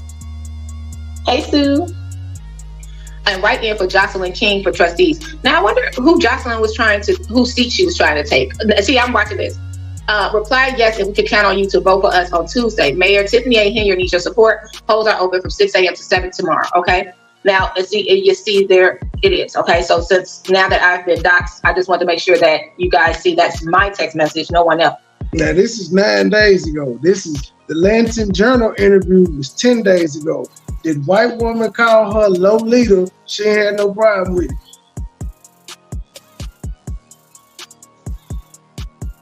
And you guys know my name. Okay, so now, and that's unfortunate, but it happened. So now, how did the white woman find your name? She wasn't watching Jed's video. She didn't see advocacy, CIU Facebook posts. How did the white woman know your name? Could you answer that? The same goes for the trustees. The trustees have their own text thread that started coming out, right? And that happened during the recall. We started to receive our text messages as residents and as voters, right? So this is just recent. Let's just say last month. Everyone is invited to this month's team. Because her number is in an auto dialer, that means she's registered. The trustees, I told you it was one today too, right? They had appreciation day at 9:30, and also, all Dalton residents concerned about the future of our village come to team with the trustees Saturday at 9:30. So they use the voters registration their own way as well, to make sure that they connect with the community, just like the mayor. And that comes if you're Now this one doesn't have. Now the first one she showed, it had, like, you could tell the group, she had to scratch the number out. You could tell it was a group message. This one ain't no group message. This one just say text message. Then it's April, May,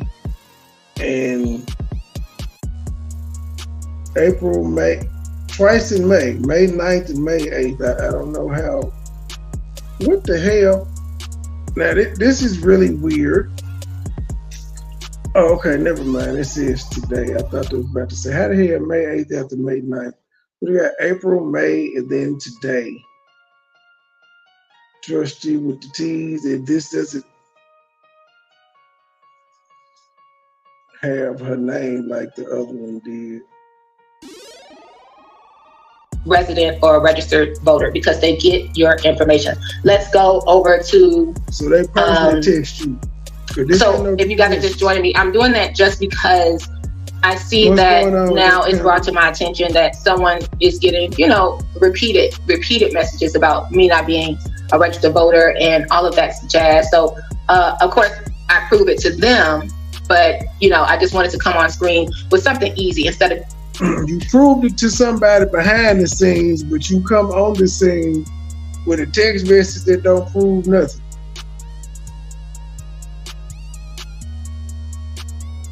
Giving you guys all my personal information, just coming on screen to let you know, like, these things happen. Like, it just circulates in the area. Now, I'm gonna tell you one funny. Trying to say, Miss Mocha.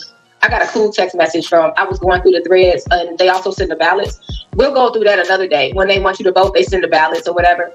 I have an old ballot of some people. Why would she go through another day? Oh, well, if she doing the education stick, I get it. I thought she was still just trying to poke the bear. You're supposed to be afraid of the bear. That I didn't even know ran. It was really interesting to see. And also, let me see. Hold on, guys. I want to bring this up. Also, it was really cool to see who was really putting a lot of money behind their campaign, because one of them is Sam Brown. So at first, I didn't even understand, like, how could someone beat out, another trustee that was, the bomb, that was doing well. I just didn't understand. And now I'm like, oh, he put a lot of money into his campaign. It costs money to send these threads, guys. So I want to share this one right here with you guys. And hit the like button if you're here. Let me read some of your comments. Oh, that's cool. When she just said hit the like button, the like icon lit up. So let me see it. Hit the like button. It lit up when she just said it on her video. That was pretty cool. It had a little rainbow thing circling. Awesome. YouTube cut it up with the graphics. So I want to share this one right here with you guys. And hit the like button if you're here. Let me read some of your comments. Man, hit the like button. Hit the cash here. And this isn't about what, because I'm like Trina. I'm like Trina. See you at the polls. But this is not like a trying to.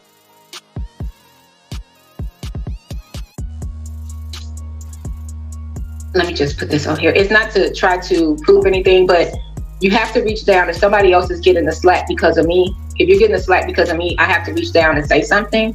So that's what I'm doing, guys. I hope that this dies down.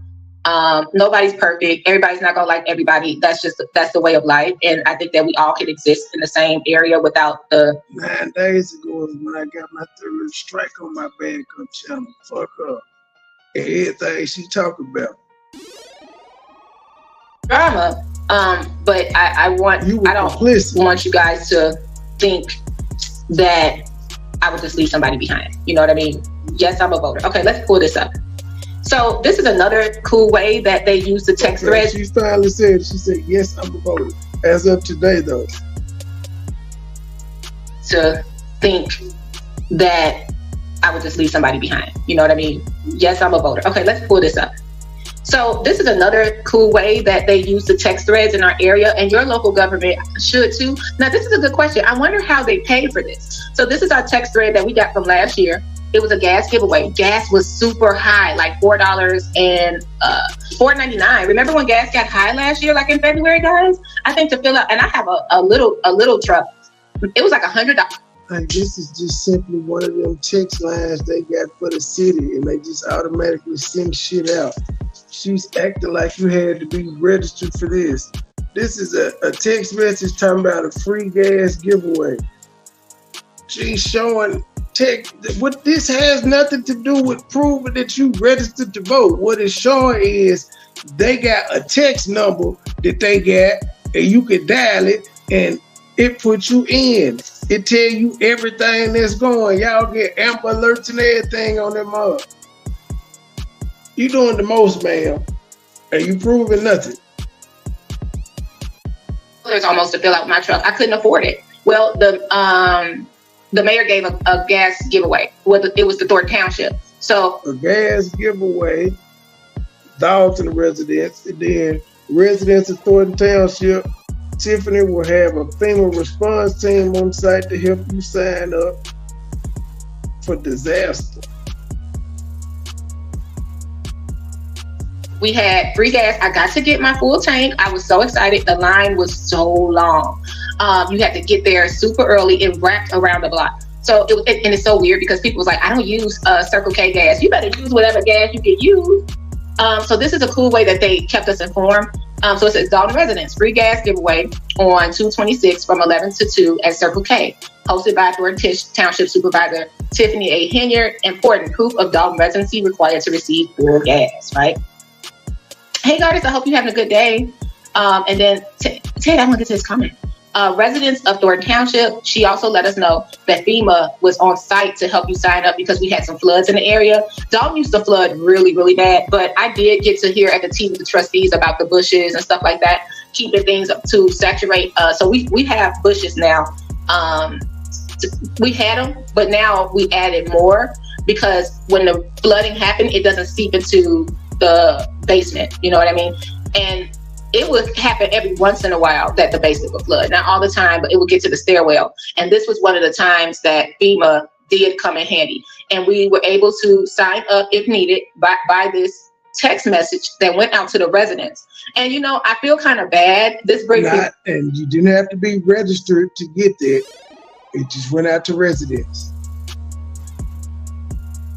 To like Dalton and Thornton Township as a whole, because just like this, we should get text messages. I know it costs money about when their meetings are going on, changes in the township, increases in taxes, issues we have. Maybe we could get those text messages too, but I know that's wishful thinking. Have you ever went to a board meeting and said that publicly? So yeah, I hope, now let's go over some. So that's where I got my start with the Shaws. So I was already registered to vote, but I wasn't involved into anything community-wise or who was running for what. And I still have a relaxed. So did you vote for Tiffany or not? Idea when it comes to that. I vote, I listen to what they say, and then I go ahead and vote. Like for me, when I voted for Tiffany Hinyard, it was a no-brainer because I saw Jason House say, go ahead and vote for Tiffany Hinyard. Jason House is known in the community. He's a bank president. Tiffany is known in the community. So you didn't use your own brain. You didn't look into what she had done as a trustee. She was definitely boots on the ground. Why not? Let's go ahead and make her mayor. So that's how easy it is. But you also, now that this is happening, you can see the mentality of this small area and how people can become in charge of a lot of things. I'm not even gonna say mayor. Just how people are the leads of different groups and stuff, and it's okay, with no question asked. You know, now that the eyes are on the community, you can see that, right?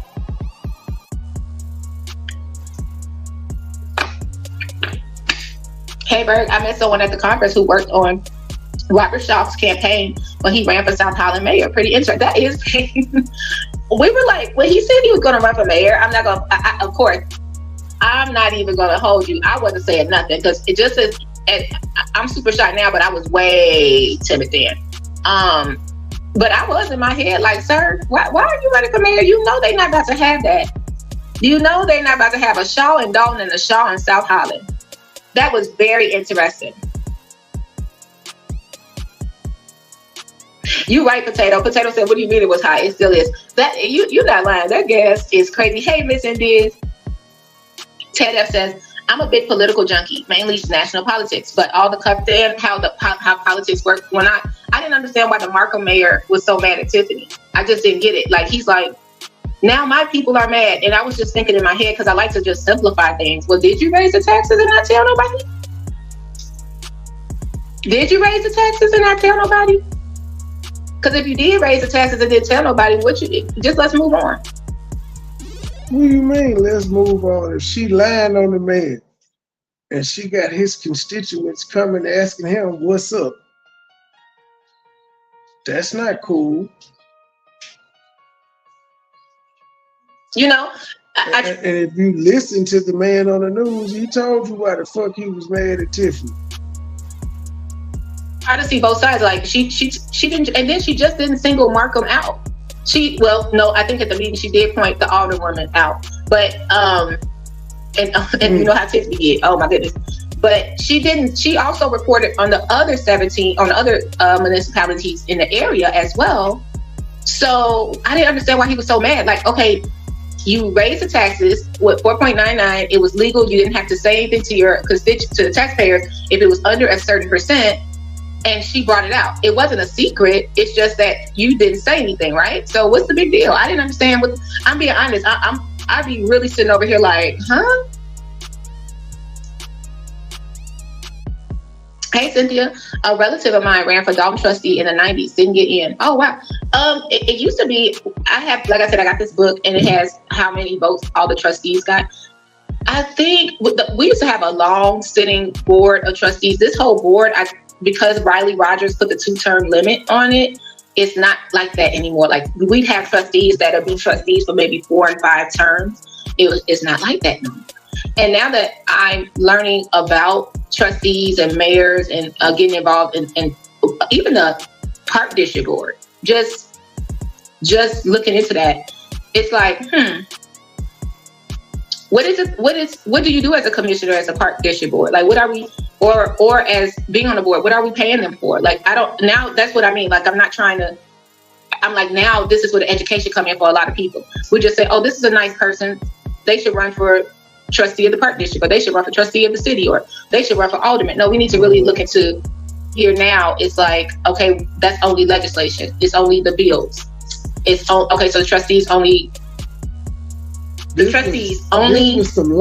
there for legislation and bills in our area, like to look the overseer of the finances. So it's the greater good of the finances of the village, right? The mayor is the overseer of the village, if you will, and the administrator person is doing the day-to-day work of the village. In reality, our faith is in Keith Freeman more than everybody else, because he's seeing the day-to-day operations. He got access to the funds. He's the one that could give us the building permits. He's the one that we have to go to for any problems. But guess what? Oh yeah, I was silenced doing all of that where everybody was like, is Keith Freeman snitching? I've been told y'all niggas he was snitching when they said it was a warrant out for his arrest and we didn't see a mugshot ever go up on the goddamn news. Not one news station covered this man's mugshot saying he turned himself in, or his lawyer agreed to it. None of that. We just see him in court. Yeah, he was cooperating from day one. When the warrant came out, he was working. I said it first. I want my credit, damn it. I didn't need to see no grand jury testimony. He working with them people. Lori, where's your report? But he doesn't have to be voted in. He just gets appointed. Interesting, right? Interesting. So we're learning as we go. Hey, Soul Man, thank you. Hey, Bernie, saw your fantastic interview with the Lansing Journal. That was great, collab. Thank you. I'm grateful to them. So yeah, let's talk about some cool things that you can do on election day, and you have to be prepared. So you could be an equipment manager, okay, in Cook County. Now you look up in your own county. Hold on, guys.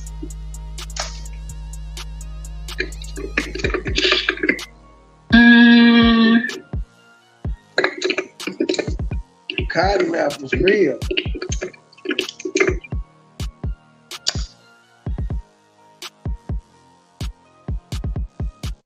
So, okay. I'm going to play this little clip. I think this is kind of cool. Oh no.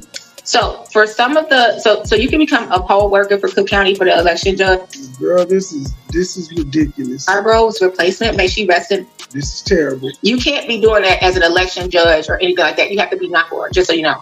So it's in polling place technicians for the upcoming March 19th, 2024 primary election. The compensation 2003, 4, that was so long ago, for election judges and 400 for polling place technicians, with training provided for both roles by the clerk's office. Now, you see 250 Cook, who provide a vital and breakdown of election equipment. To qualify as an elected student age 16 or over, Hindi, Korean, you could do as well during election time. Now, if you have a candidate during election time that you want to support, the hardest part for us is that February election, like in November, we got to vote. Then we got double. I don't think she's talking about back in February. And I think that was something Riley Rogers was trying to get rid of too in this area. So, and then around February, that's when the storms really come. You were a poll watcher once, and it's very interesting. I remember I was working, what is it called for the polls? It was during Zuccarelli's time. Oh God, I got stories. No.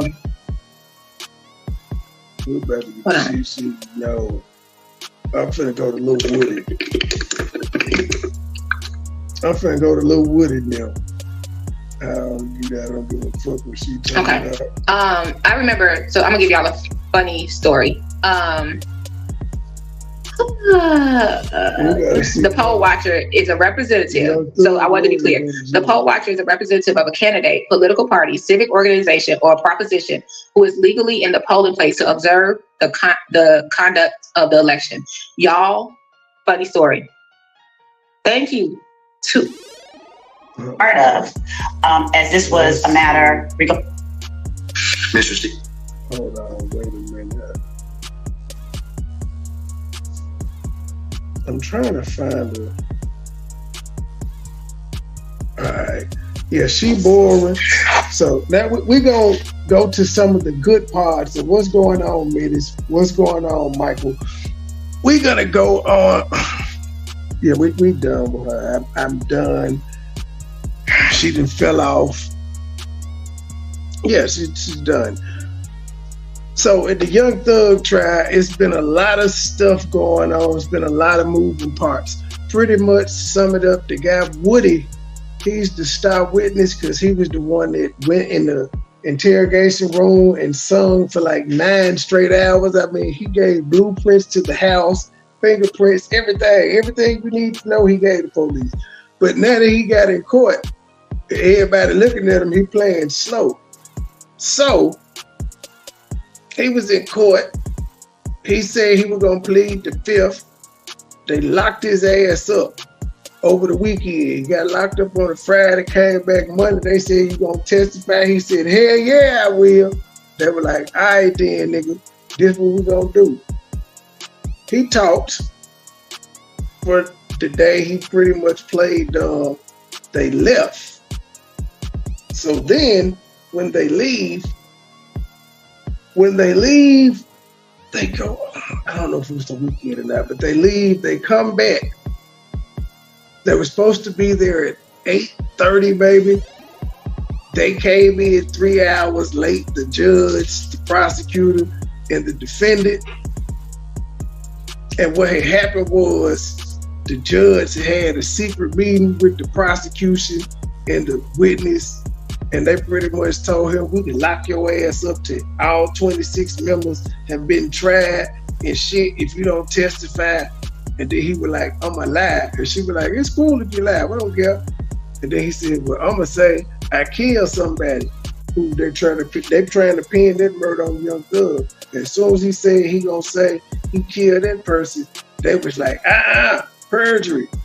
So it's crazy. So that's where we at with Woody. Yeah, today was boring as fuck. They let us down today. It was a lazy fucking day.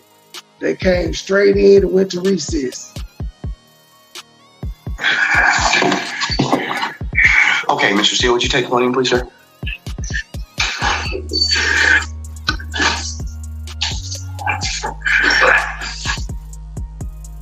All right.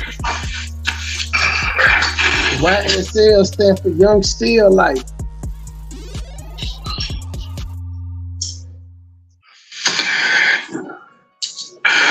All right. Mr. Steele, before I recessed, I asked you, how did you get this information?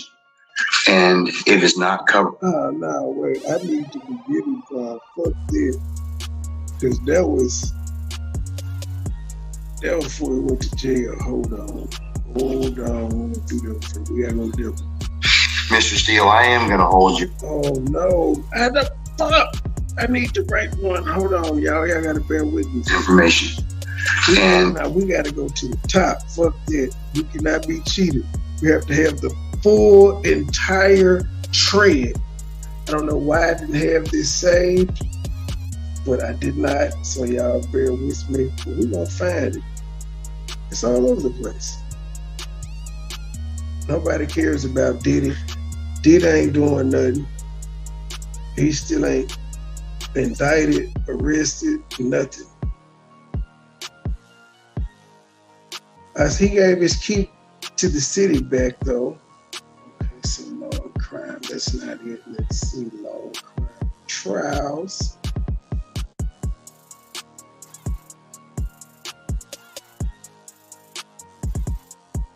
Oh, okay, there you go. Let's see. Videos. Lil Woody. I don't care about Lil Woody. First, it's about 10 days ago, huh?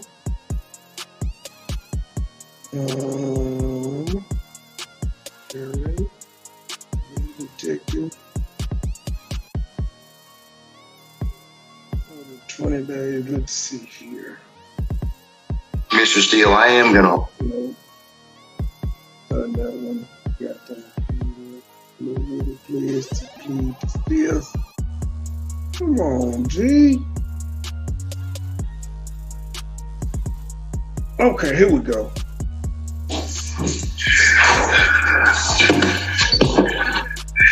Okay, Mr. Steele, would you take the podium, please, sir? What? No, that's not it either. That is not it. Where is it?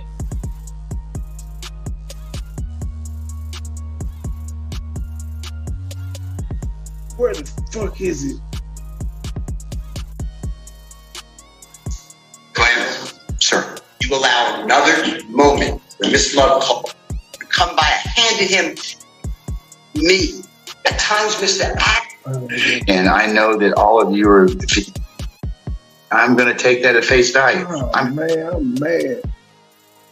I'm mad. I can't find it. Okay, fuck it. We're just gonna have to go from here.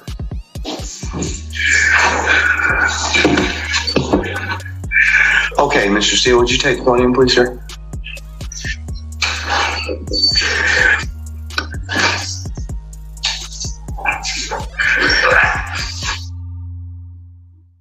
All right. Oh, wait. Nothing just to add to that. I have a. He's right behind you. Sorry, I have a motion. Oh, here we go. Outside the presence of Mr. Cope. Yes. All right, you can make it right now. Is he out? Let me know when you have. Is Mr. Copeland out? No, he's a friend. Okay, good. All right. Yeah, come on now. Don't come in. Woody told that lady she stank.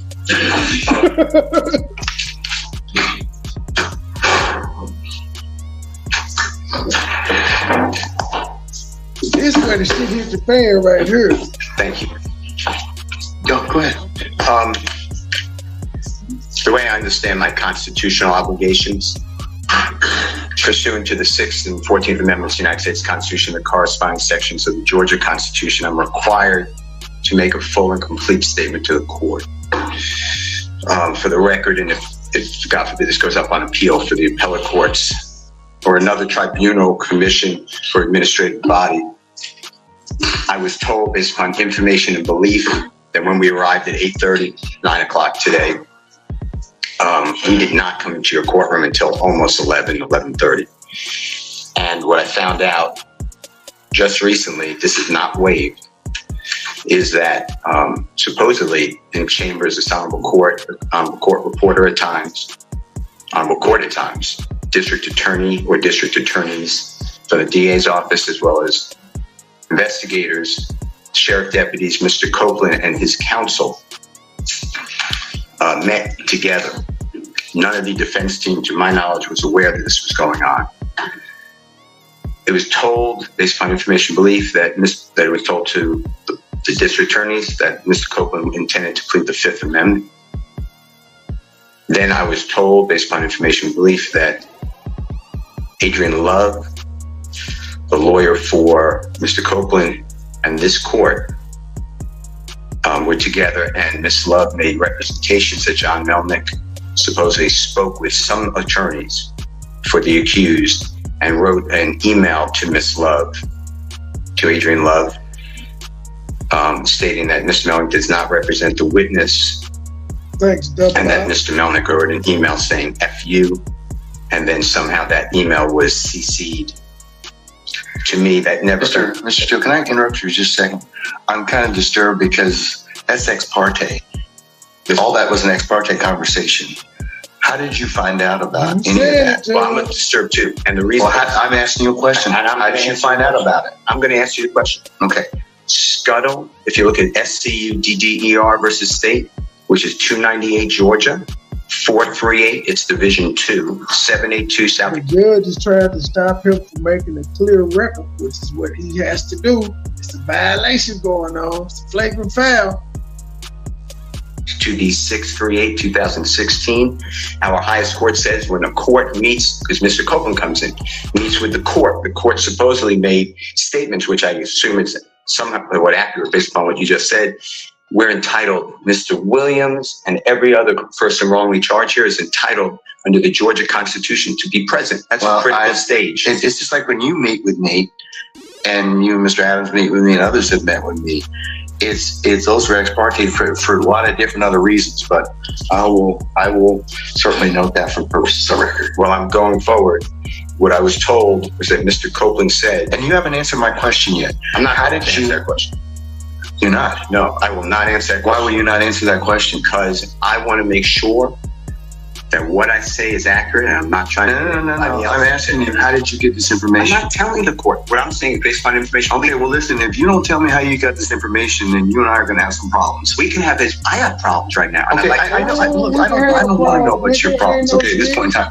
All I'm asking you at this point in time is, how did you come upon this information? Look, if the case gets reviewed, the record's going to be available for our appellate court and for whatever reason. But it's disturbing that how somehow you have surreptitiously gotten information in regards to the court's private ex parte conversation with a party.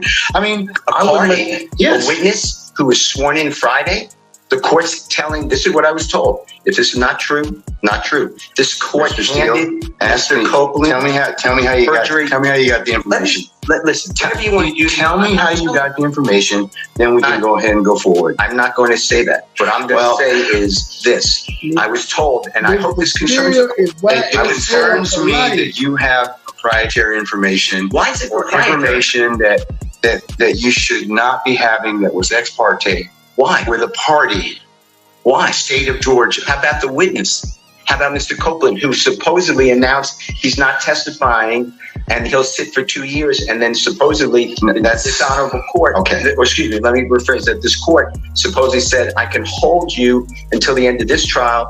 Ms. Hilton supposedly said, actually, all of the defendants and then all 26 people are disposed of. If that's true, what this is coercion, witness intimidation, ex parte communications that we have a constitutional right to be present for. So I understand that you're upset towards me, but I don't know what I do. Mr. Steele, I still want to know, how did you come upon this information? Who told you? What I want to know is, why wasn't I there? Why, sir? I'm going to hold you in contempt if you don't tell me who this. Tell me who this information was. I don't want to be held in contempt. Well, I'm not answering that question. That's attorney-client privilege information. I am not attorney-client privilege. Unless you were in my chambers, that's the only way you can figure out. I tell you what, I'm going to give you 5 minutes. He was supposed to be in your chambers, though, Judge. That's the problem. He wasn't in the chambers. You didn't invite him. That was your job. You cheating, G. You having secret meetings with the prosecution. If you don't tell me, You don't have to. If you don't tell me who it is, I'm gonna put you. I'm gonna put you in contempt because that is not attorney-client privilege. Yes, attorney work product privilege. I am not. How did you get that information supposedly from my chambers? And the judge has a service dog behind the bench with him named Jack for his PTSD. Somebody tell you? I'm not. You should have told me. You got 5 minutes. Well, I don't need it. I want to continue. This is what I was told. Mr. Copeland made statements that he admitted to killing. Patrick walked off the bench. He's still talking. Everybody walked off. He said, I don't need 5 minutes, bro. Let's ride. And Thomas, don't take my notes. No. The bailiff trying to take his note. I have He's right behind you. Sorry.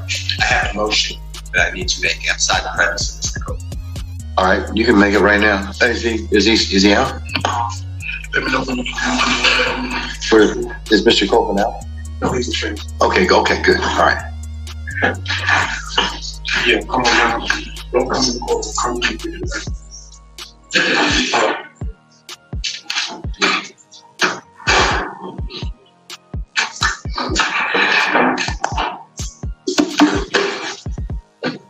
Thank you. Go ahead. The way I understand my constitutional obligations, pursuant to the 6th and 14th Amendments of the United States Constitution and corresponding sections of the Georgia Constitution, I'm required to make a full and complete statement to the court. For the record, and if this goes up on appeal for the appellate courts or another tribunal. Listen to the trial. He cites case law off the top of his head all the time when these people are talking. Commission for administrative body. I was told, based upon information and belief, that when we arrived at 8:30, 9 o'clock today, we did not come into your courtroom until almost 11:30. And what I found out just recently, this is not waived. Is this the same is thing? That investigators stating that Mr. Melling does not represent the witness 782 Southeast 2D63. Look, I don't want to know about your problems, okay? To be present. That's a critical stage. It's just like when you meet with me.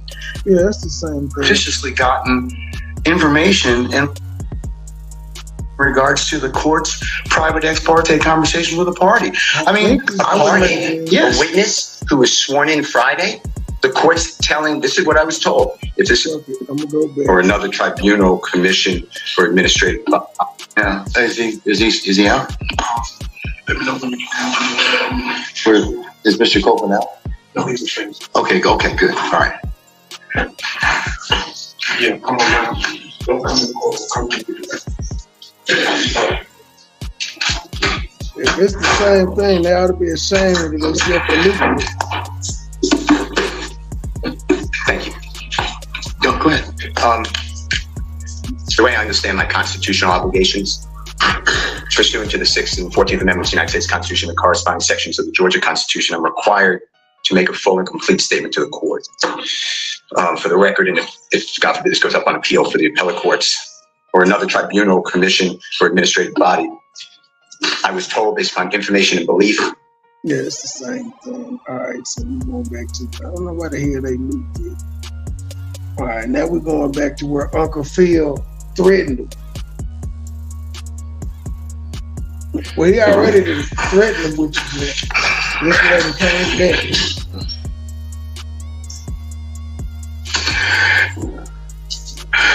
All right.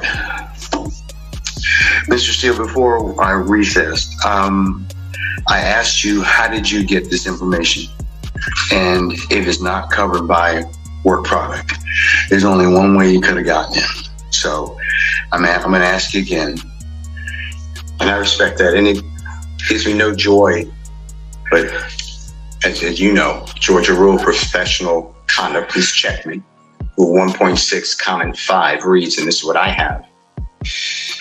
1.6.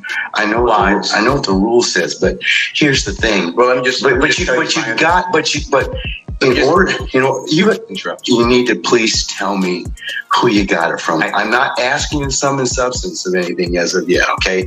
But I need you to tell me how you got the information. If you don't tell me how you got the information, I'm going to hold you in contempt. I understand. I don't want to be held in contempt. And I don't want to hold you in contempt, but this is so sacrosanct to have a conversation in my chambers parroted to you and others. It is that serious. Yeah. That's why I raised it. It is that serious that we should have been there and it shouldn't have happened. Sir, that's a whole separate issue. It's the state RICO, which is gonna end up getting turned over on the field.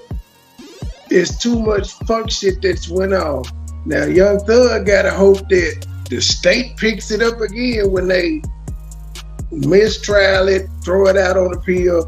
You gotta hope the state pick it up instead of the feds. And that's why ex parte conversations are recorded. Why would it be ex parte? You're acting like it's ex parte under seal. It's ex parte because that's what the state asked me to do. It's just like when you asked me for an ex parte conversation. I've never asked this honorable court or any court to meet with me and a witness. Ooh. Sir, you're straying off the issue. I'm not. The issue is how did you get this information? I understand the issue. I promise you I understand it.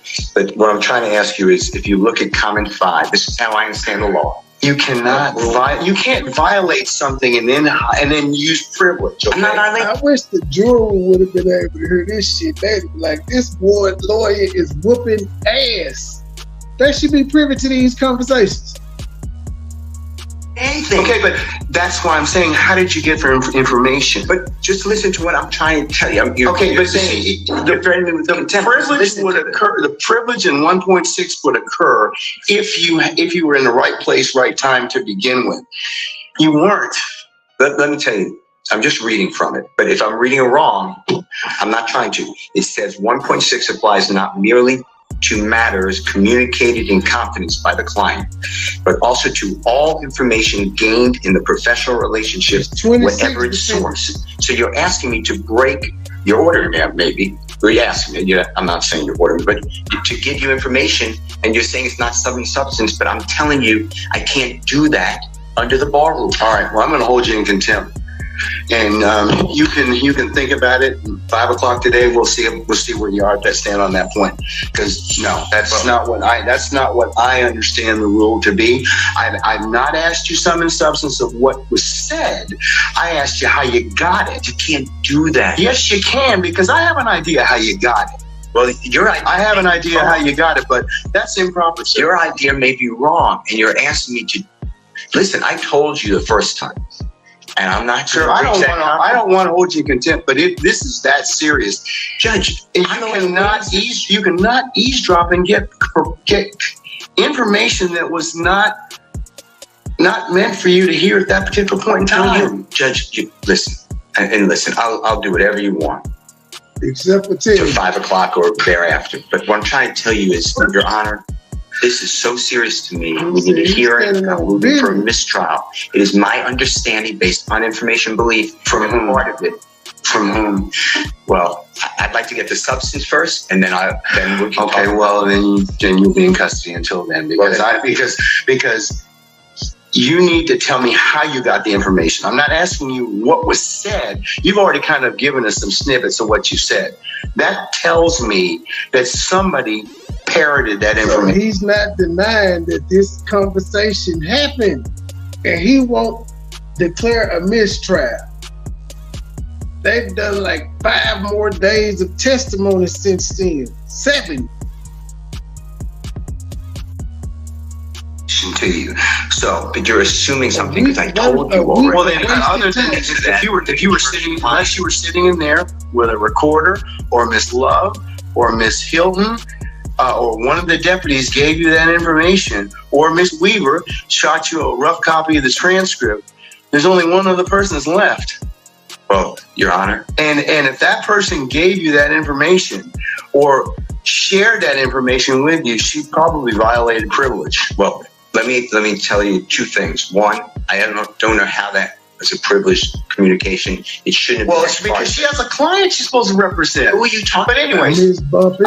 I'm not going to have a. When I got this information, I'm not going to have any further conversation about this. I want to know the questions. And Miss Bumpus was a fill-in.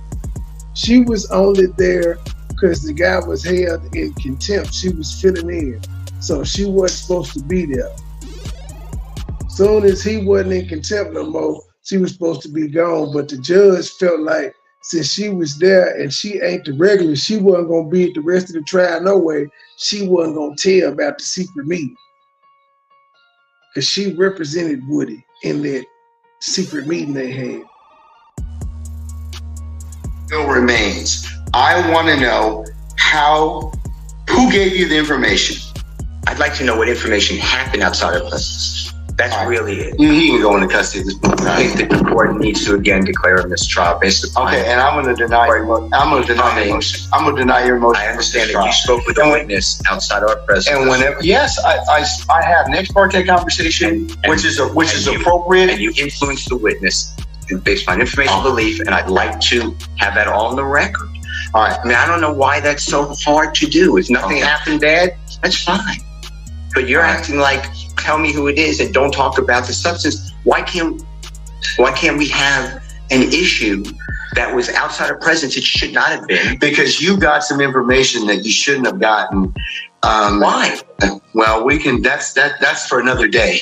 But why? Okay, why that's for another day. In the first place, I didn't know about this stuff. That's for another day. So I raised it as soon as we found out about it. Well, I gave you the case I'm relying on. I assume you read it. If you didn't read it, you should read it. It's a material part, a critical part of the case. When a judge speaks with a witness outside the presence of the accused, the court has said it's right there in Division 2. That is a material or critical part of the case, and it's an automatic reversal, Mr. Steele. But you're acting like it's Mr. Steele. That is not when that is not the case when somebody discloses information in a ex parte conversation that the one of the parties lawfully asked me to hold. You're not supposed to have communication with a witness who's been sworn. You know that I'm not telling you. I'm just saying if you read the case, I'm assuming you read it. That's what it says. And you did it. The state wishes to be heard. You said it supposedly. Yes, and what I'm trying to get to is why did that happen outside of presence? And I need to have I'm respectfully requesting the transcript that you mentioned to be given to us so we could really understand it. And then anything that was not on the transcript, if anything, that we understand what happened outside our presence. Okay. And now you have put it where somehow I have to reveal, and I told you the first time, I'd be breaching 1.6. And I know you're assuming something. I don't think you're breaching 1.6. You can't hide behind 1.6. I'm not hiding behind anything. You can't hide behind. Yeah, but the thing is, I think you got this information. Somebody disclosed it to you, and that's the only way you could have gotten it. What I got. Because unless you're sitting there, you're eavesdropping. So you can't use something ordinarily that you had no business getting to begin with, and then stand on, well, hey, we didn't give you the information, or the party didn't give you the information. So, Your Honor, but that's the issue, isn't it? Well, that needs to be told. But right now, we don't know why we were excluded from that. Mr. Steele, and I want that to stop. Just stop. Constitutional right. It's Georgia Constitution. Just stop at this point in time, because Article 1, you've already said that. You've already said Georgia Constitution, and we have the right to be present. All right, Mr. We're not waiving anything. Yes, ma'am. Ms. Love.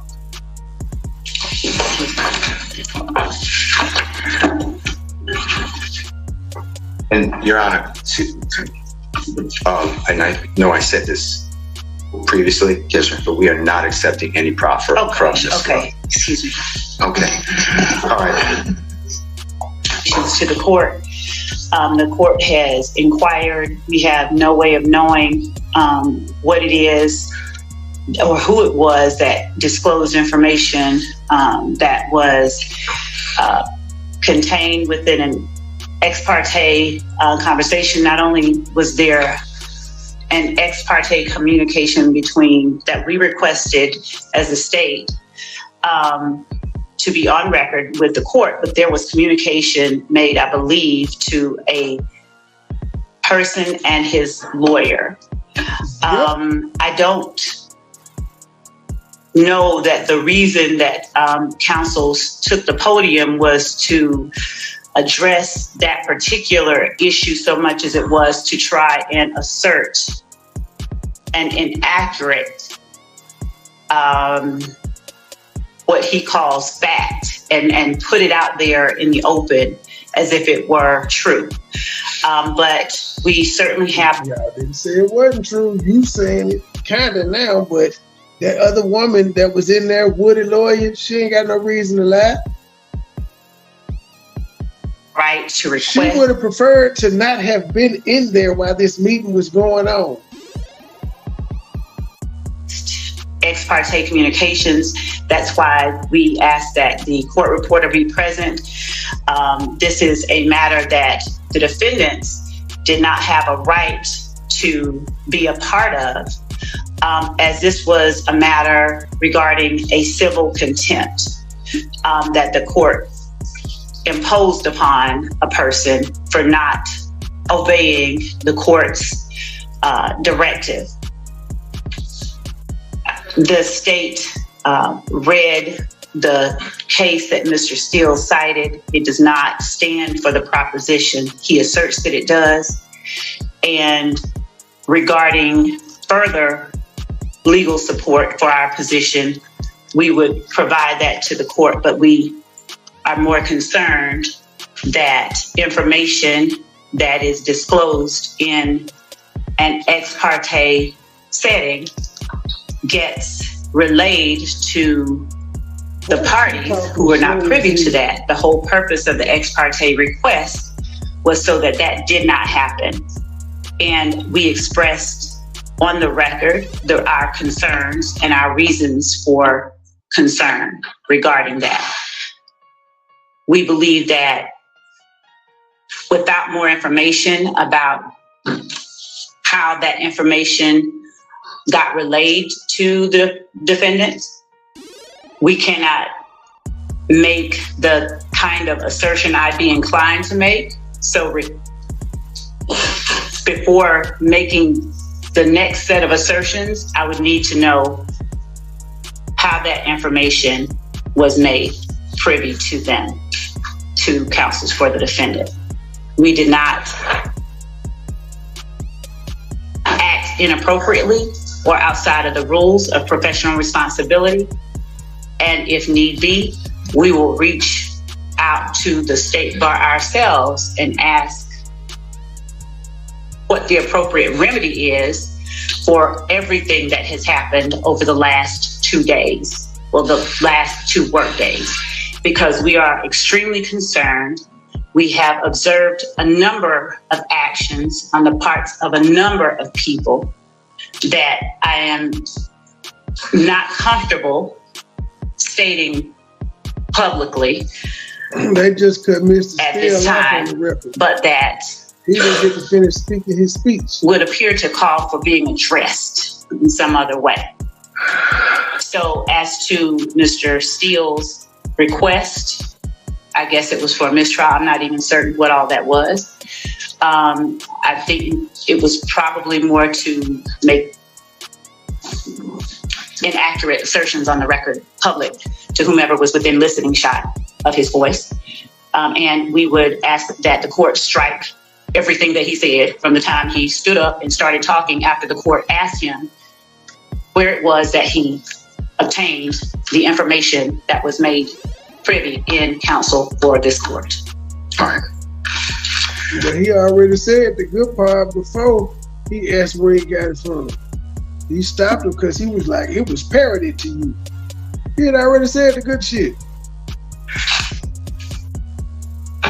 And regarding Rule 1.6, Your Honor, we read 1.6 at the beginning there. 1.6 in no way shields Mr. Steele's answer that the court requested he give. Rule 1.6 has to do with attorney-client privilege, and that is information that Mr. Steele obtained from his client regarding whatever matters.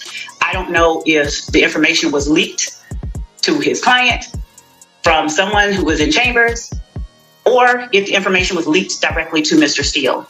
In either event, it is concerning and in no way falls under the protections of Rule 1.6. If the court would allow me a moment. All right.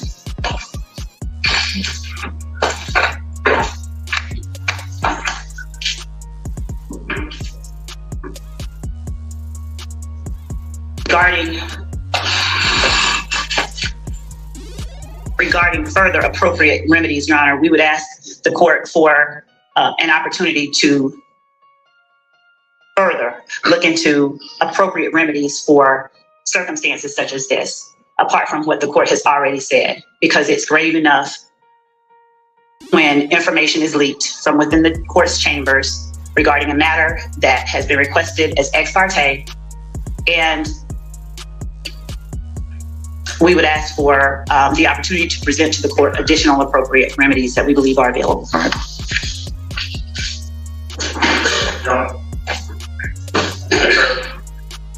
And Your Honor, also, unless it's Mr. Adams representing Mr. Steele in the capacity as someone who has been held in contempt, Mr. Steele just argued whatever it is that they are trying to argue based on information we believe illegally obtained from the court's chambers. I represent Mr. Williams, and my statements are in regards to my representation of Mr. Williams. Right. He has two attorneys. Okay, yeah, he does. But the court, now having found Mr. Steele in contempt, if the court continues in that position, that leaves Mr. Williams represented, at least at this juncture, by myself. That puts me in a position of making sure the court is aware that I'm in receipt of the same information that Mr. Steele received. I'm of the same opinion that the court is engaged in behavior that I believe compromises and corrupts the continuation of this trial. I do believe that we are entitled to and should receive a copy of the transcript so that a full investigation can be made as to what we believe has occurred here. And so I take the same position as Mr. Steele. I am asking for a mistrial, as he did previously, and I'm telling the court that I do not believe that we can proceed at this point based upon the information we've received. All right, and frankly, I don't believe the state has any say in that. My statements are in regards to my representation of Mr. Williams, and if Mr. Steele is going to be held in contempt, I have exactly the same position. I also do not. Well, I asked him, so I didn't ask you. Yeah. So, but I'll leave it at that. Okay.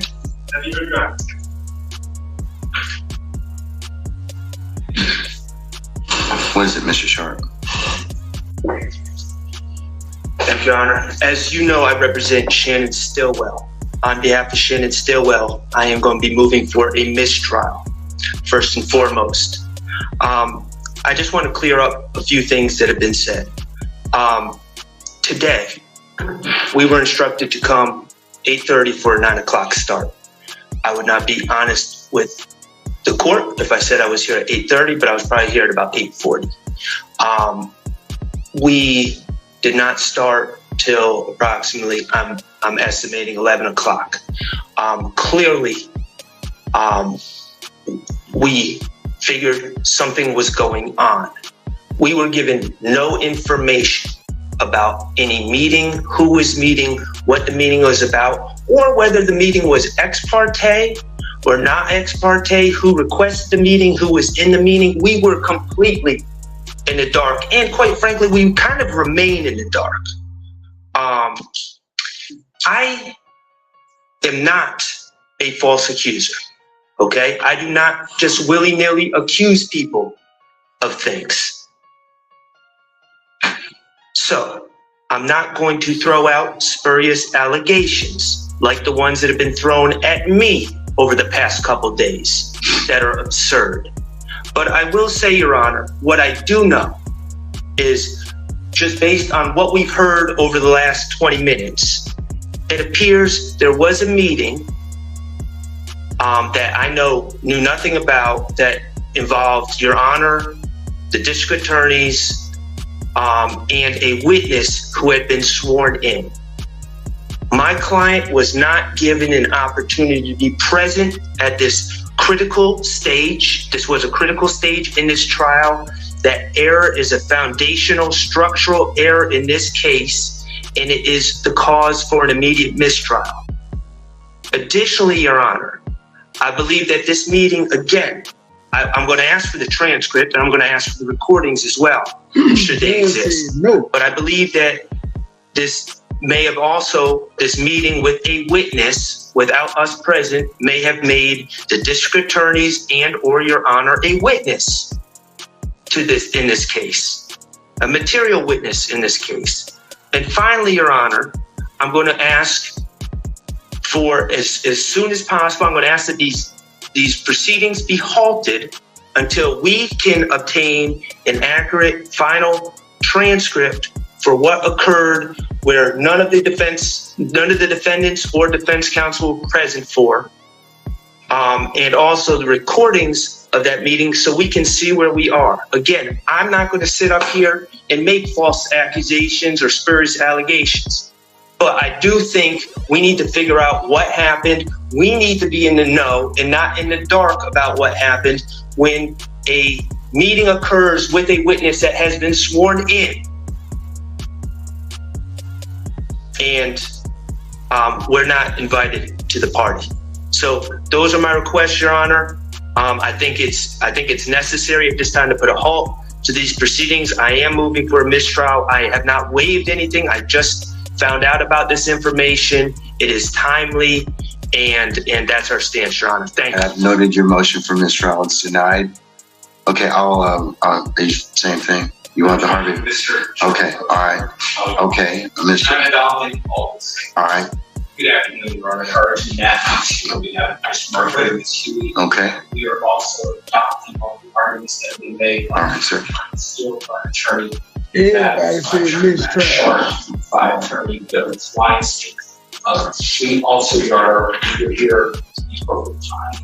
And when the court came out about 6 months. Clear that there has been an explanation that was had on the record, just to the point of just letting the parties know that there had been this particular meeting. I had my suspicions that that was likely what was going on, but I could not reduce that to a fact of when the court came out, the court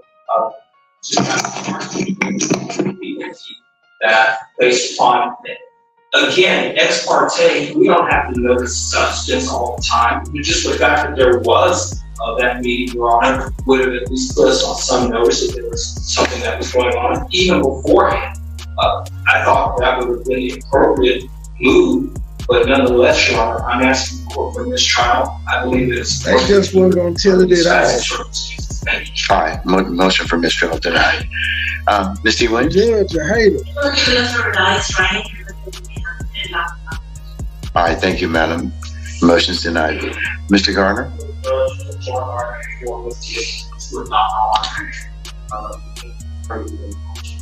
Okay, so noted. All right. Okay, Mr. Steele, last time, who told you? All right, Mr. Steele's in custody, and once he clears the area, we'll go ahead and get started. If by that point we'll get started, yeah, we're going to continue. I'm not calling nothing. I'm not this creating trial without a Steele. You don't have that luxury at this point in time, sir. You don't. You don't have that luxury. You don't have that luxury at this point in time. You don't. Uncle Phil is in his feelings. Addressing the issue we believe is germane. Sir, you all are really getting yourselves cross purposes at this point in time.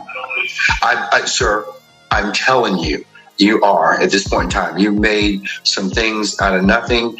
I think that you're on very precarious ground at this point in time. So I'm telling you at this point in time, he's in custody. We're going to go ahead and start. You can represent Mr. Williams. That's okay. That's fine. I'll take up the other stuff as needed, but I'm not going to take it up right now. Say again? Respectfully, I will not. I cannot. Sir, you have to.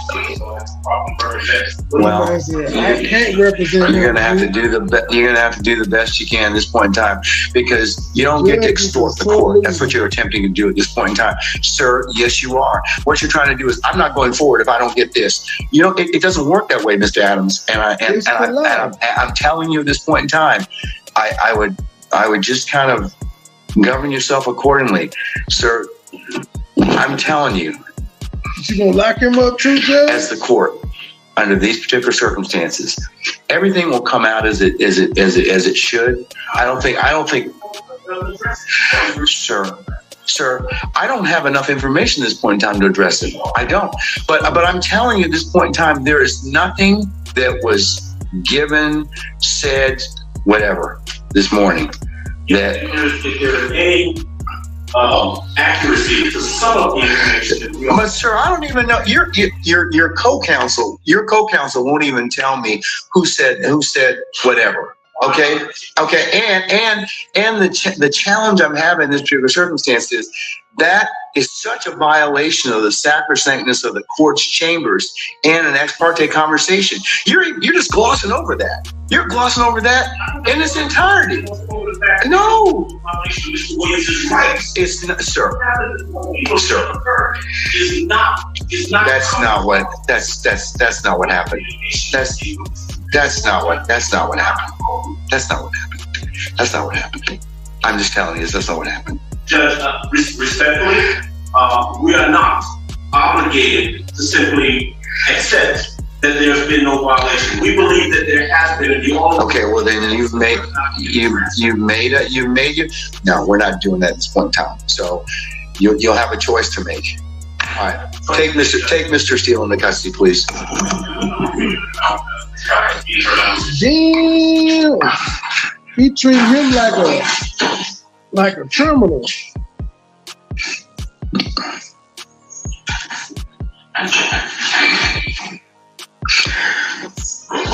He feel proud of himself. I got one more clip for me 1 moment to confer with counsel regarding the appropriate remedy in this type of. Okay, all right. They saying don't do it.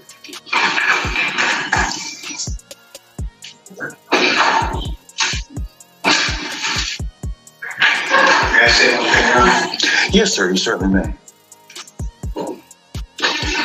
Mr. Williams does not wish to go forward without me being here. You are removing me against his will, my will. You're taking away his right to counsel.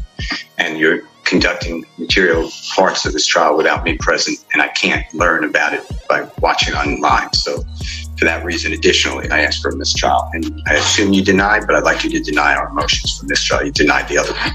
I denied your motion, but I'll certainly take that under advisement, sir. I want to be in the cell with my dad. All right, we got to find Ashley Merchant. She come in and slaughter him and me up out of here. If I can find it right quick. Mr. Steele, I am going to hold you under, still hold you in summary criminal. That's not it. Let's see here.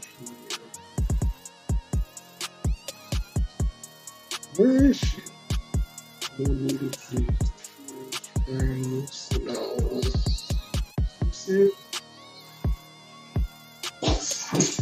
That's serious.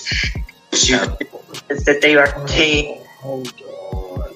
I gotta switch channels, y'all. Prime Network. Oh. Thought I hit the video. Guess I did not. 8 days back. Monster Dad. Okay. Mr. Steele, I am going to hold you. Damn it. So they ain't gonna.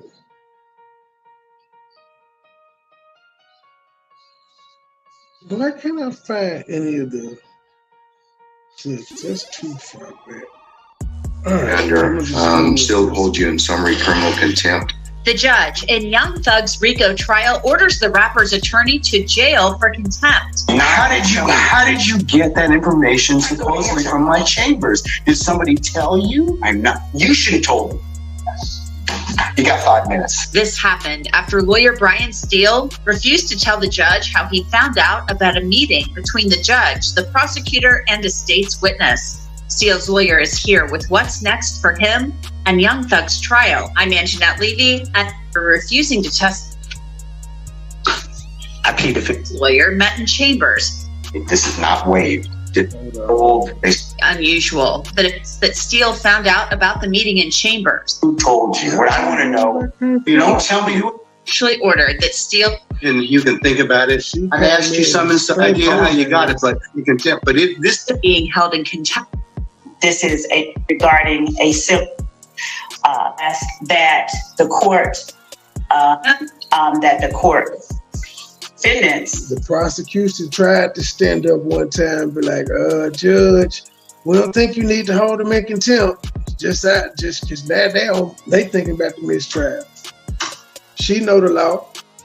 And get information that was not meant for you to hear at that particular point in time. The prosecutor on the case, Adrian Love, said there was nothing improper about what happened with this ex parte meeting in Chambers regarding Kenneth Copeland being held in contempt. We certainly have the right to request ex parte communications. That's why we ask that the court reporter be present. This is a matter that the defendants did not have a right to be a part of, as this was a matter regarding a civil contempt that the court imposed upon a person for not obeying the court's directive. Now, it seems like even the prosecutor thought that this could be an issue. Adrian Love asked that Steele be allowed to return to the courtroom. We would ask that the court fashion a punishment for the contempt that affords Mr. Williams the right during these proceedings while court is in session to both counsel for both of his counsels.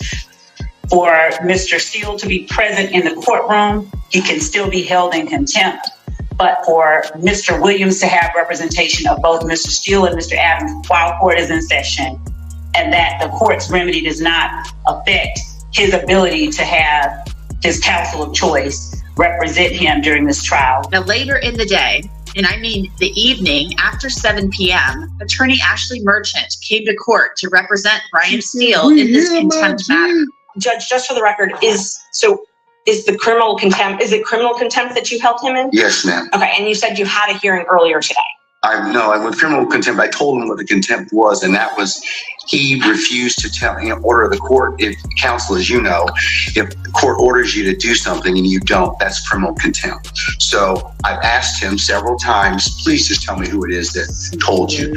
I didn't ask or inquire about anything that was said. I just want to know who it was, because he's got too much detail of this particular alleged conversation for the court to be concerned about it. So, and Judge, since it is a criminal contempt, he is entitled to due process. He's entitled to a hearing, entitled to an actual show cause, entitled to the allegations actually written, entitled to a witness list. We're entitled to present our own witness list. And notice of that. Criminal contempt is different. It is on the spot. So he's gotten the due process he's going to get. That's on the spot. I told him. Plus, he's. Hold on. Let me see something. Yes, I got the actual trial, and I'm gonna go to. I found the other part where they gonna come out, and he gonna ask. Is it here? And I'm not gonna. Do you have an attorney that? Here we go. She came in today. They didn't chop this part out. I had to go to the actual trial, which was 10 hours. That's why I remembered it.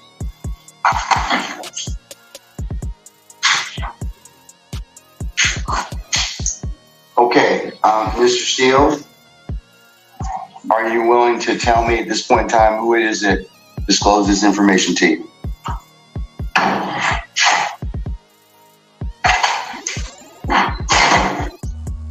Unbeknownst to me, Gacto is here, but they're not being allowed into your court. I would presume they're outside.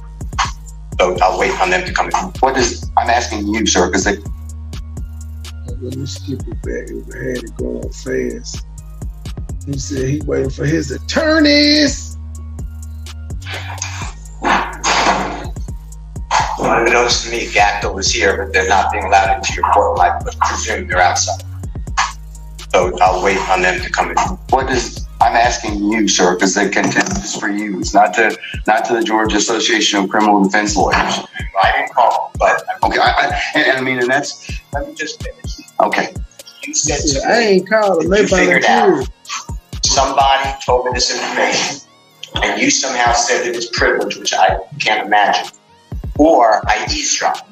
So to me, eavesdropping is a Title 16 crime.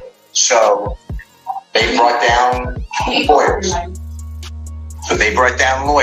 The lawyers are not allowed into your courtroom. It's not on. No, we just they're not in your courtroom. We just don't have any space, Mr. Steele.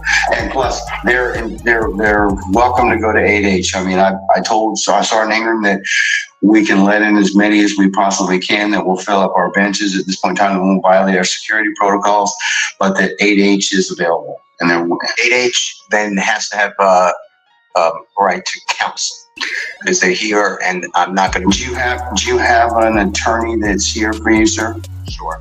Ashley Merchant is here. She's the president. Okay, all right. We'll let Ms. Merchant defend this fine. Ashley Merchant. Yeah, Ashley Merchant. All right. Ms. Merchant, good to see you as usual. Well, Leah, at least you ain't got the Mercers, but you can skip it back, so you won't miss nothing. You can skip it back to when the commercial came on. I'm gonna start keeping the DVRs.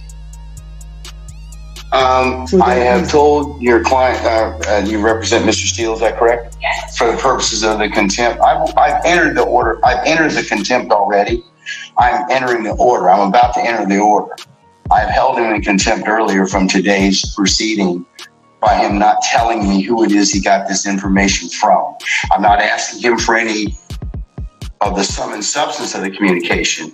He's been disclosing that, however, and that's why I kind of want to know who told him that. So if he tells me who it is that disclosed that to him, he will be able to purge himself of that contempt, and he's done.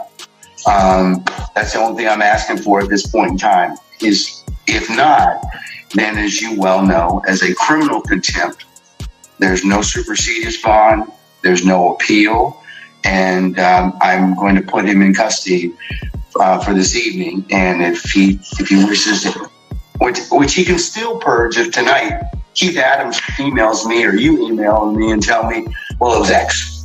So I'm going to give him as much flexibility to purge himself of this contempt. Only thing I want is, because of the way this information was disclosed, it is troubling to the court, and it's very, since it was a ex parte communication. We won't get into the merits of everything else that Mr. Steele has proffered and everything else, but that's the only thing I'm trying to do at this point in time. So I've asked your client for the last time if he would tell me who it is that disclosed that information. Judge, can you come up to the microphone? Sorry. Please. Microphone, it'll pick up, madam. You being so nice to her, nicer than been to everybody else. Which one? It'll turn green. It'll turn green. Yes, ma'am. Is it on now? Yes. Okay, great. Thank you. Judge, just for the record, is the criminal contempt that you held him in? Yes, ma'am. Okay, and you said you had a hearing earlier today. With criminal contempt, I told him what the contempt was, and that was he refused to tell him, order the court. If counsel, as you know, if the court orders you to do something and you don't, that's criminal contempt. So I've asked him several times, please just tell me who it is that told you. I didn't ask or inquire about anything that was said. I just want to know who it was, because he's got too much detail of this particular alleged. Too much detail. So if there's too much detail, that means he's telling the truth. Conversation for the court to be concerned about it. So, and Judge, since it is a criminal contempt, he is entitled to due process. He's entitled to a hearing, entitled to an actual show cause, entitled to the allegations actually written, entitled to a witness list. We're entitled to present our own witness list. And criminal contempt is different. It is on the spot. So he's gotten the due process he's going to get. That's on the spot. I told him. Plus, he's had all day to tell me who it is that Is it so? A little different, Ms. Merchant. I won't disagree with you, but Well, and Judge, just for the record, it's that's direct. So when you're holding him in, it's in direct criminal contempt. Yes. The issue with the direct criminal contempt is whether or not to actually hold a hearing now, whether or not it needs to be held immediately. And the problem is, if you hold him in direct criminal contempt, as you're saying that you did, you are a witness to that proceeding, and so it has to be referred to another judge. Doesn't require recusal. You actually have to sui sponte send it to another judge because you're a witness to the proceeding. Show me the case law says that. Yes, it is Henry McClarty. It's 152 Georgia App 399, and it says that is one of the cases. Also, two other cases: Henry Adams, 215 Georgia App 372. Well, 1 second. Give me the name of the first case again. Henry what? Do you want just the number, Judge? Yeah, I would. Thank you. 215. 215. Georgia App. Georgia App. 372. Okay. Also 215 Georgia App 349. Okay. That's Adams and Hasty. All right, let me take a look at this.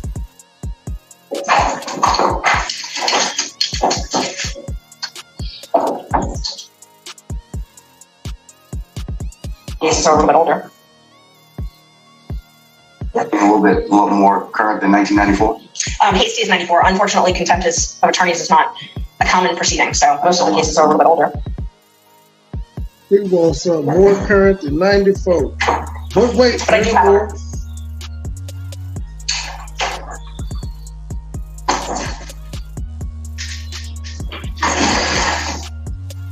Challenge is I have space allocations, as I told you. So you can, like I said, since you were representing him, that's fine. He told us, Mr. Steele told us that. Anybody else, because I have security concerns as well, and we have to vet people to come in, then they can go to 8H, and they can certainly watch the proceedings from there. Okay. And Judge, for security purposes, they're all attorneys, they're all members of the bar. I can give you all their names. Still would have to be searched, and still would have to be subject to the court protocols. And also, there's room in the jury box, and then there's room in the courtroom, so we would ask that they be I don't want them in my jury box, okay?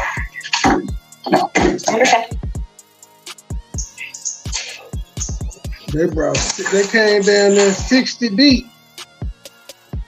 He said, all alone one of you. Hey, one additional attorney come in, then Alex Dusser. And we're here on behalf of Gackel for our strike force. He is the chair of the strike force. I'm the president of the Georgia Association of Criminal Defense Lawyers and also a member of the strike force. So can he come in as another attorney co-counsel? Yeah, certainly, man, sure. Great. Alex Dusser. Alex Dusser. Thank you, Judge. That's and I think the judge went ahead and did some other things that caused there to be that issue presented. So I'm gonna take a look at the other case. That was in the that was 215 Georgia 372. Yes. And there's several others when you're ready. Man.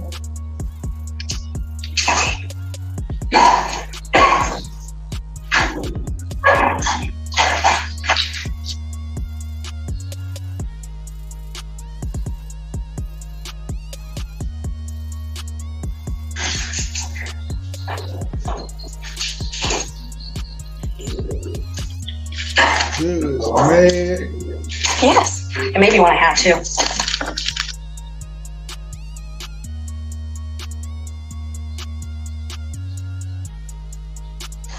Hasty's conduct didn't rise to a level that necessitates warrant something contempt by the court. That's the difference from Hasty than in this particular case. So I distinguish your two cases that you've given me thus far. So those were only the initial two. I had a couple others as well. Yes. So Ramirez versus State. It's 279 Georgia 13, 2005. It also. You said 279 Georgia what? I'm sorry. Georgia 13. Georgia 13. It's a 2005 case, and it defines direct contempt and explains that it must actually interfere with the proceedings to be direct. And there's also a couple other cases on that.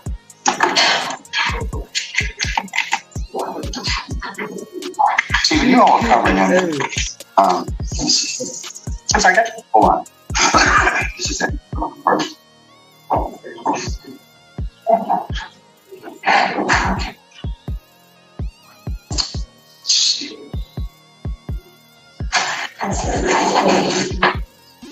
He mad, he getting beat up. He gonna take a recess and everything. Speaking in his own behalf, announce punishment summarily without further notice of hearing. I already did that, Mr. Steele. He's already told me. I already gave him the opportunity to do that. So we had that conversation this morning already. So and Judge, so there's a couple different issues. First, the question is whether or not you need to have that hearing now. I know you're saying that you had the hearing earlier, but regardless, he was entitled to have an attorney at that point, and he didn't have one. So the question is initially whether or not you even need to hear this now. And some of the cases I've cited, along with some others, say that a summary proceeding is not necessary in a case like this. And the best evidence of that is the trial has continued. It has not stopped this trial. So for you to hold a summary hearing of direct contempt, the court has to be able to state how this interferes with your ability to administer justice in this case. I can tell you, because it is a violation of the sacrosanct nature of the court's ability to hold ex parte conversations without those being broadcast to other people, and as to how that information was disclosed. That's a real problem. That's why it's of such an issue for the court at this point in time. Judge, Mr. Steele has a right to make a motion like this. If there were, he does. I'm not saying anything, but but he's kind of put himself in a particular position. No, Judge, I don't agree. I believe that. I won't disagree with you, okay? I believe that the court has put him in that position. No. He cannot be held in the law states, McClarty, which I cited to you earlier. And it's true that direct summary contempt, which arises in the presence of the court, intends to scandalize it and or hinder or obstruct the orderly process of administration of justice. The preservation of order and decorum in the court is exempt from due process requirements of notice and hearing. And that's even Moody, goes back to 1974. So I believe that Mr. Steele's, he can file whatever motions, but his particular actions in this case, I just want to know who told him this. That's all. I'm not asking him to release or otherwise tell any conversations, but I just want him to tell me that. And Judge, so that's what you want, but that does not conflate to a contempt. Your desire for him to answer your question does not mean that you have the power to hold him in contempt. So you can come into court, Mr. Merton, and not answer a question of the court, and not be held in contempt? If it's a question that the court is not permitted to ask, yes. Okay, well, this is a question the court's permitted to ask. And it's our position, if we had a hearing, we can explain to the court why he is not required. First of all, the court accused him of eavesdropping. That is a crime. He has a Fifth Amendment privilege against answering those questions. Rule 1.6 protects all confidential information that is gained, not from your client, but in representation of your client. He has the ability to protect that information. But we don't even need to get there, because he can't be held in contempt, and you can't threaten him with contempt for presenting a motion in good faith. He presented a motion in good faith that he believed there were ex parte communications. You are a witness to that, because it's my understanding that you were part of those ex parte communications. They can't be ex parte if you aren't part of them, by nature. Okay, well, you have to be involved. Therefore, you have to be a witness. So you are a witness. You cannot also. But you got the information. But here's the thing: you got the information allegedly from an improper methodology. I'm not saying that he eavesdropped. Okay, I said that one of the things is he is either one of two ways. He either eavesdropped, which I don't believe he did at all. I don't believe that for a minute. But I do believe that somebody did tell him what was the sum and substance of the court's conversations, and that would not be permissible. Judge, let's just back up for a second. He makes a motion because he has reason to believe that there were ex parte communications made. The court has a duty, if there are ex parte communications made, to alert counsel. He shouldn't have had to learn it from wherever he learned it. I think that he caused that particular circumstance. I think that he had a conversation with somebody and he got some information that he shouldn't have had to begin with. So, Ms. Merchant, I'm of the opinion I'm going to stand on my ruling at this point in time. He just ignored the fact that she said he wasn't supposed to come make this motion because you were supposed to let them know from the get-go that there was an ex parte conversation going on with a sworn-in witness. I'm going to hold him in contempt. So at this point in time, is there anything else you want to tell me? Yes, Judge. There's quite a few other things. So first of all, we would ask for you to be recused from this case because you are a witness necessarily. It cannot be an ex parte proceeding without you being a witness to this. So you are a witness to this proceeding. Therefore, yes, to the contempt. To the contempt. You are a witness to the contempt. So you have now, and if it's criminal, which is what you're saying it is, Mr. Steele is entitled to all the same due process rights that Mr. Williams and every other defendant in this courtroom is entitled to. He's entitled to those. One of those is to have a fair and neutral judge decide his case. One of those is to have a judge who is not also a witness in the proceeding deciding whether or not he's in contempt. This needs to be heard by a different judge.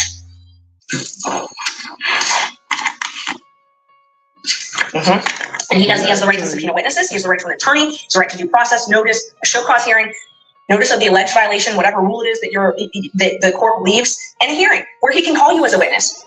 You can testify. You are necessarily a witness. You can't, for it to be ex parte, you have to be a witness. It can't be both ways. I'll let the appellate court decide that. So, anything else? No, we'll file a notice of appeal. Spoiler alert, the appellate court did decide it. He ain't got to do no time. Okay. And we need to have the order reduced in writing. I'm going to do that right now. I will say for the record at this point in time, that Mr. Steele has in fact, or has filed, and I will note this as part of the record in this case.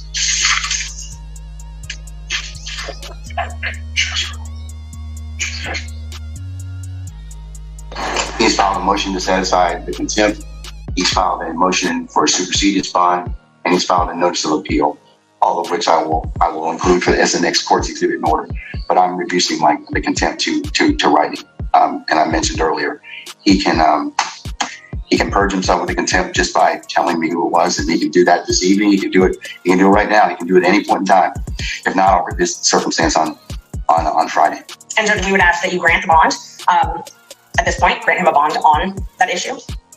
You don't get a superseded bond on a criminal contempt, though. You can grant him a bond. No, you don't get one on that one. The civil is the one that you can hold him until he complies with the order. And I'm sorry, I think in just a case law on appeal, right? Hold on. The judge so wrong. Right. He just gonna argue being wrong.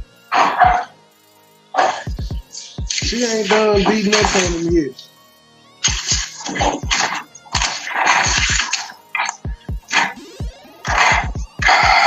The superseded bond requirement does not apply in a contempt in the presence of the court during the progress of a proceeding OCGA 5-6-13 problem. So you don't get a supersedious on that, on a criminal contempt. Respectfully. So just to clarify, it's your ruling that this is a criminal contempt that Mr. Steele has committed, not a civil indirect contempt. That's correct. That's the reason I'm asking is because the N. Ray Hughes case, which is the 2009 Court of Appeals case 268, Georgia Appeal 66, lays out the distinction, as does the Ramirez case. There's a case that in fact I'll do you one better, sir. In fact, there is a recent pronouncement out of our appellate courts. Which is, I think I'm addressing a slightly different point of law. It is the one.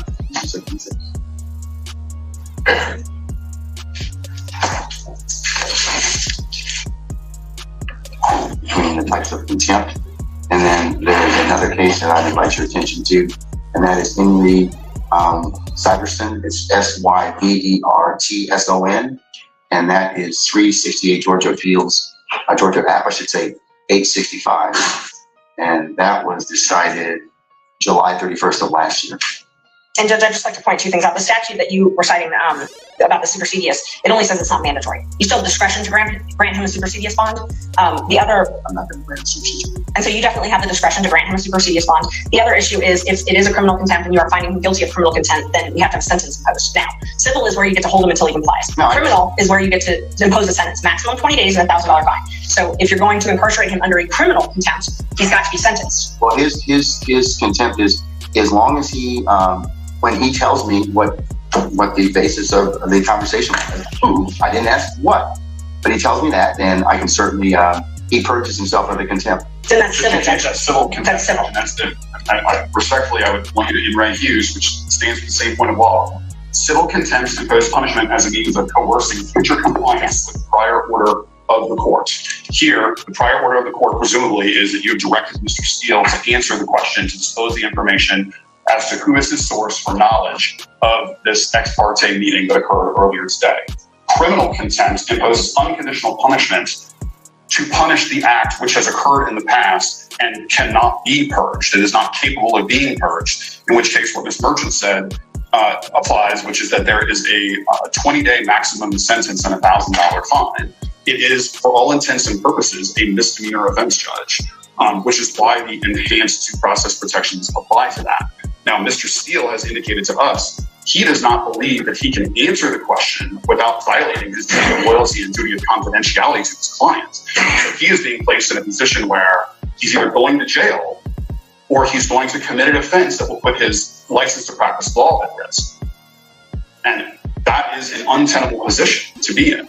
And Mr. Steele is a zealous advocate for his clients, and he is simply trying to protect that duty of loyalty and duty of confidentiality, because if he answers your question, it is very reasonable to assume and likely that he will be facing a bar complaint that could result in a suspension or a loss of his license. And so he's in a very, very difficult position where if we were able to have a full contested hearing with the benefit of witnesses and an impartial judge where you're a witness and everybody could present their side of the story. I'm not doing that. The reason being is because that takes away the whole point of criminal contempt, and that is you do something, the court tells you to do something, order the court, and you don't follow it. I didn't ask him to do anything illegal, immoral, unethical. I just asked him to tell me. I know what the privilege is. The privilege is the conversation. I didn't ask him about that. I wanted to ask him about who, the person. I'm sorry. Mr. Steele has indicated to us that he does not believe he can answer that question without also violating the privilege. Okay. And Judge, that's why we're trying to figure out if it's criminal versus civil. So the issue is you're picking and choosing. You're saying, well, you get the bad side of criminal and no bond, but I really am actually trying to punish you civilly, which is when you hold someone until they comply. Okay, let me think about this a second, okay? I'm going to take 5 minutes out and we'll think about it. Thank you. Okay, all right. So he took an hour recess, and let me go to one of these quick videos that pulled that one up. We're up out of here.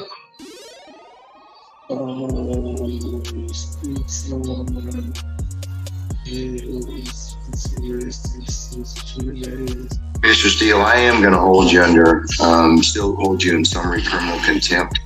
I'm going to order that you be taken into custody, incarcerated in Fulton County Jail for no more than 20 days for this contempt. Those 20 days consisting of every weekend for the next 10 weekends. Wow, that is judge and prosecutors where the state case against former for a hearing. Well, that was pretty much it. His lawyers got that charge. It was thrown out. They got it to appeals immediately because they white and they're a powerful bunch. They're the Illuminati. They're the real Illuminati. That's all I got for y'all tonight. Tomorrow we're gonna be doing some. Tommy got into a debate with a big YouTuber, and so that's what we're gonna check out tomorrow. To the next episode. We up out this thing. Wait a minute. Tommy got into it with who? This big YouTuber named Saint and Sinner.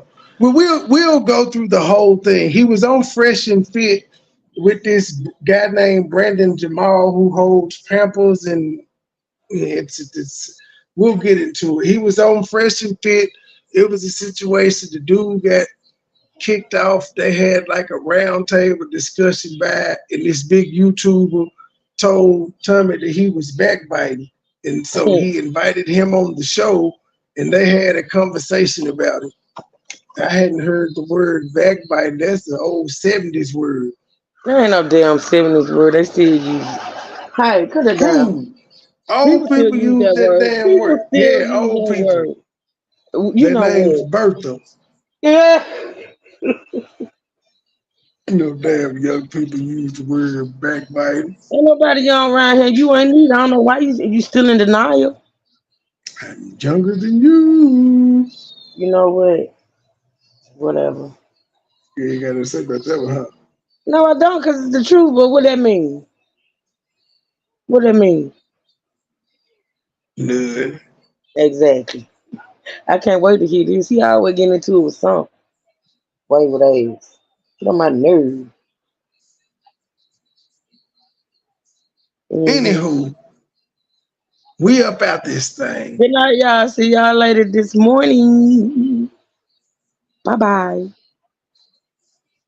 Never been a hoe, I stay on go, so what the business? Nigga talking reckless, shoot his bitch ass with the quickness. Now he bleeding, sorry, begging, asking for forgiveness. Bow, bow, bow, bow, bow, limp biscuit. All my niggas wildin', they done labeled us a misfit. Wake up every morning, 2 or 3, 5 in the thick bit. Oh shit, get nobody come to see you old, it's a focus. Shoot 100 shots, no reloading. Master of the game, you would think I'm into coding. Memphis niggas spit this pippin', mackin' like I'm golden. Hope where my money, you gon' turn me to the old me.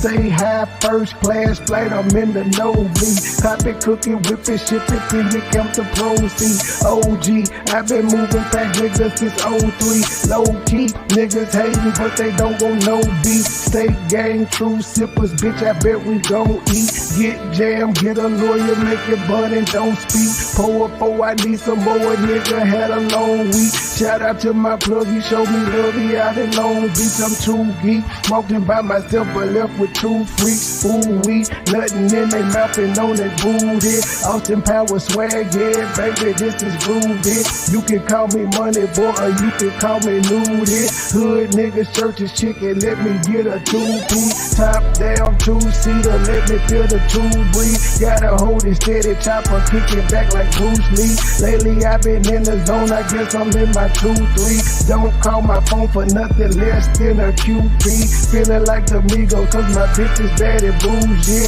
All my haters love me, all these bitches is some groupies. Came a long way, I like to introduce the new me. Standing on business like I'm king or like I'm Drewski. Call me Ron Island, cause I like my lover choosy. When we link it's a movie, she bustin' like a Uzi. I love the way she do me, I beat it up like Uzi. She dancing just like Suki. Call me Ron Island, cause I look my love to choose it. When we link it's a movie, she bustin' like a Uzi. I love the way she do me, I beat it up like Uzi. She dancing just like Suki. Never been a hoe, I stay on go, so what the business? Nigga talking reckless, shoot his bitch ass with the quickness. They ain't pleading, sorry, begging, asking for forgiveness. Bow, bow, bow, bow, bow, Limp Biscuit. Never been a hoe, I stay on go, so what the business? Nigga talking reckless, shoot his bitch ass with the quickness. They ain't pleading, sorry, begging, asking for forgiveness. Bow, bow, bow, bow, bow, Limp Biscuit. Never been a hoe, I stay on go, so what the business? Nigga talking reckless, shoot his bitch ass with the quickness. Now he pleading, sorry, begging, asking for forgiveness. Bow, bow, bow, bow, bow, Limp Biscuit.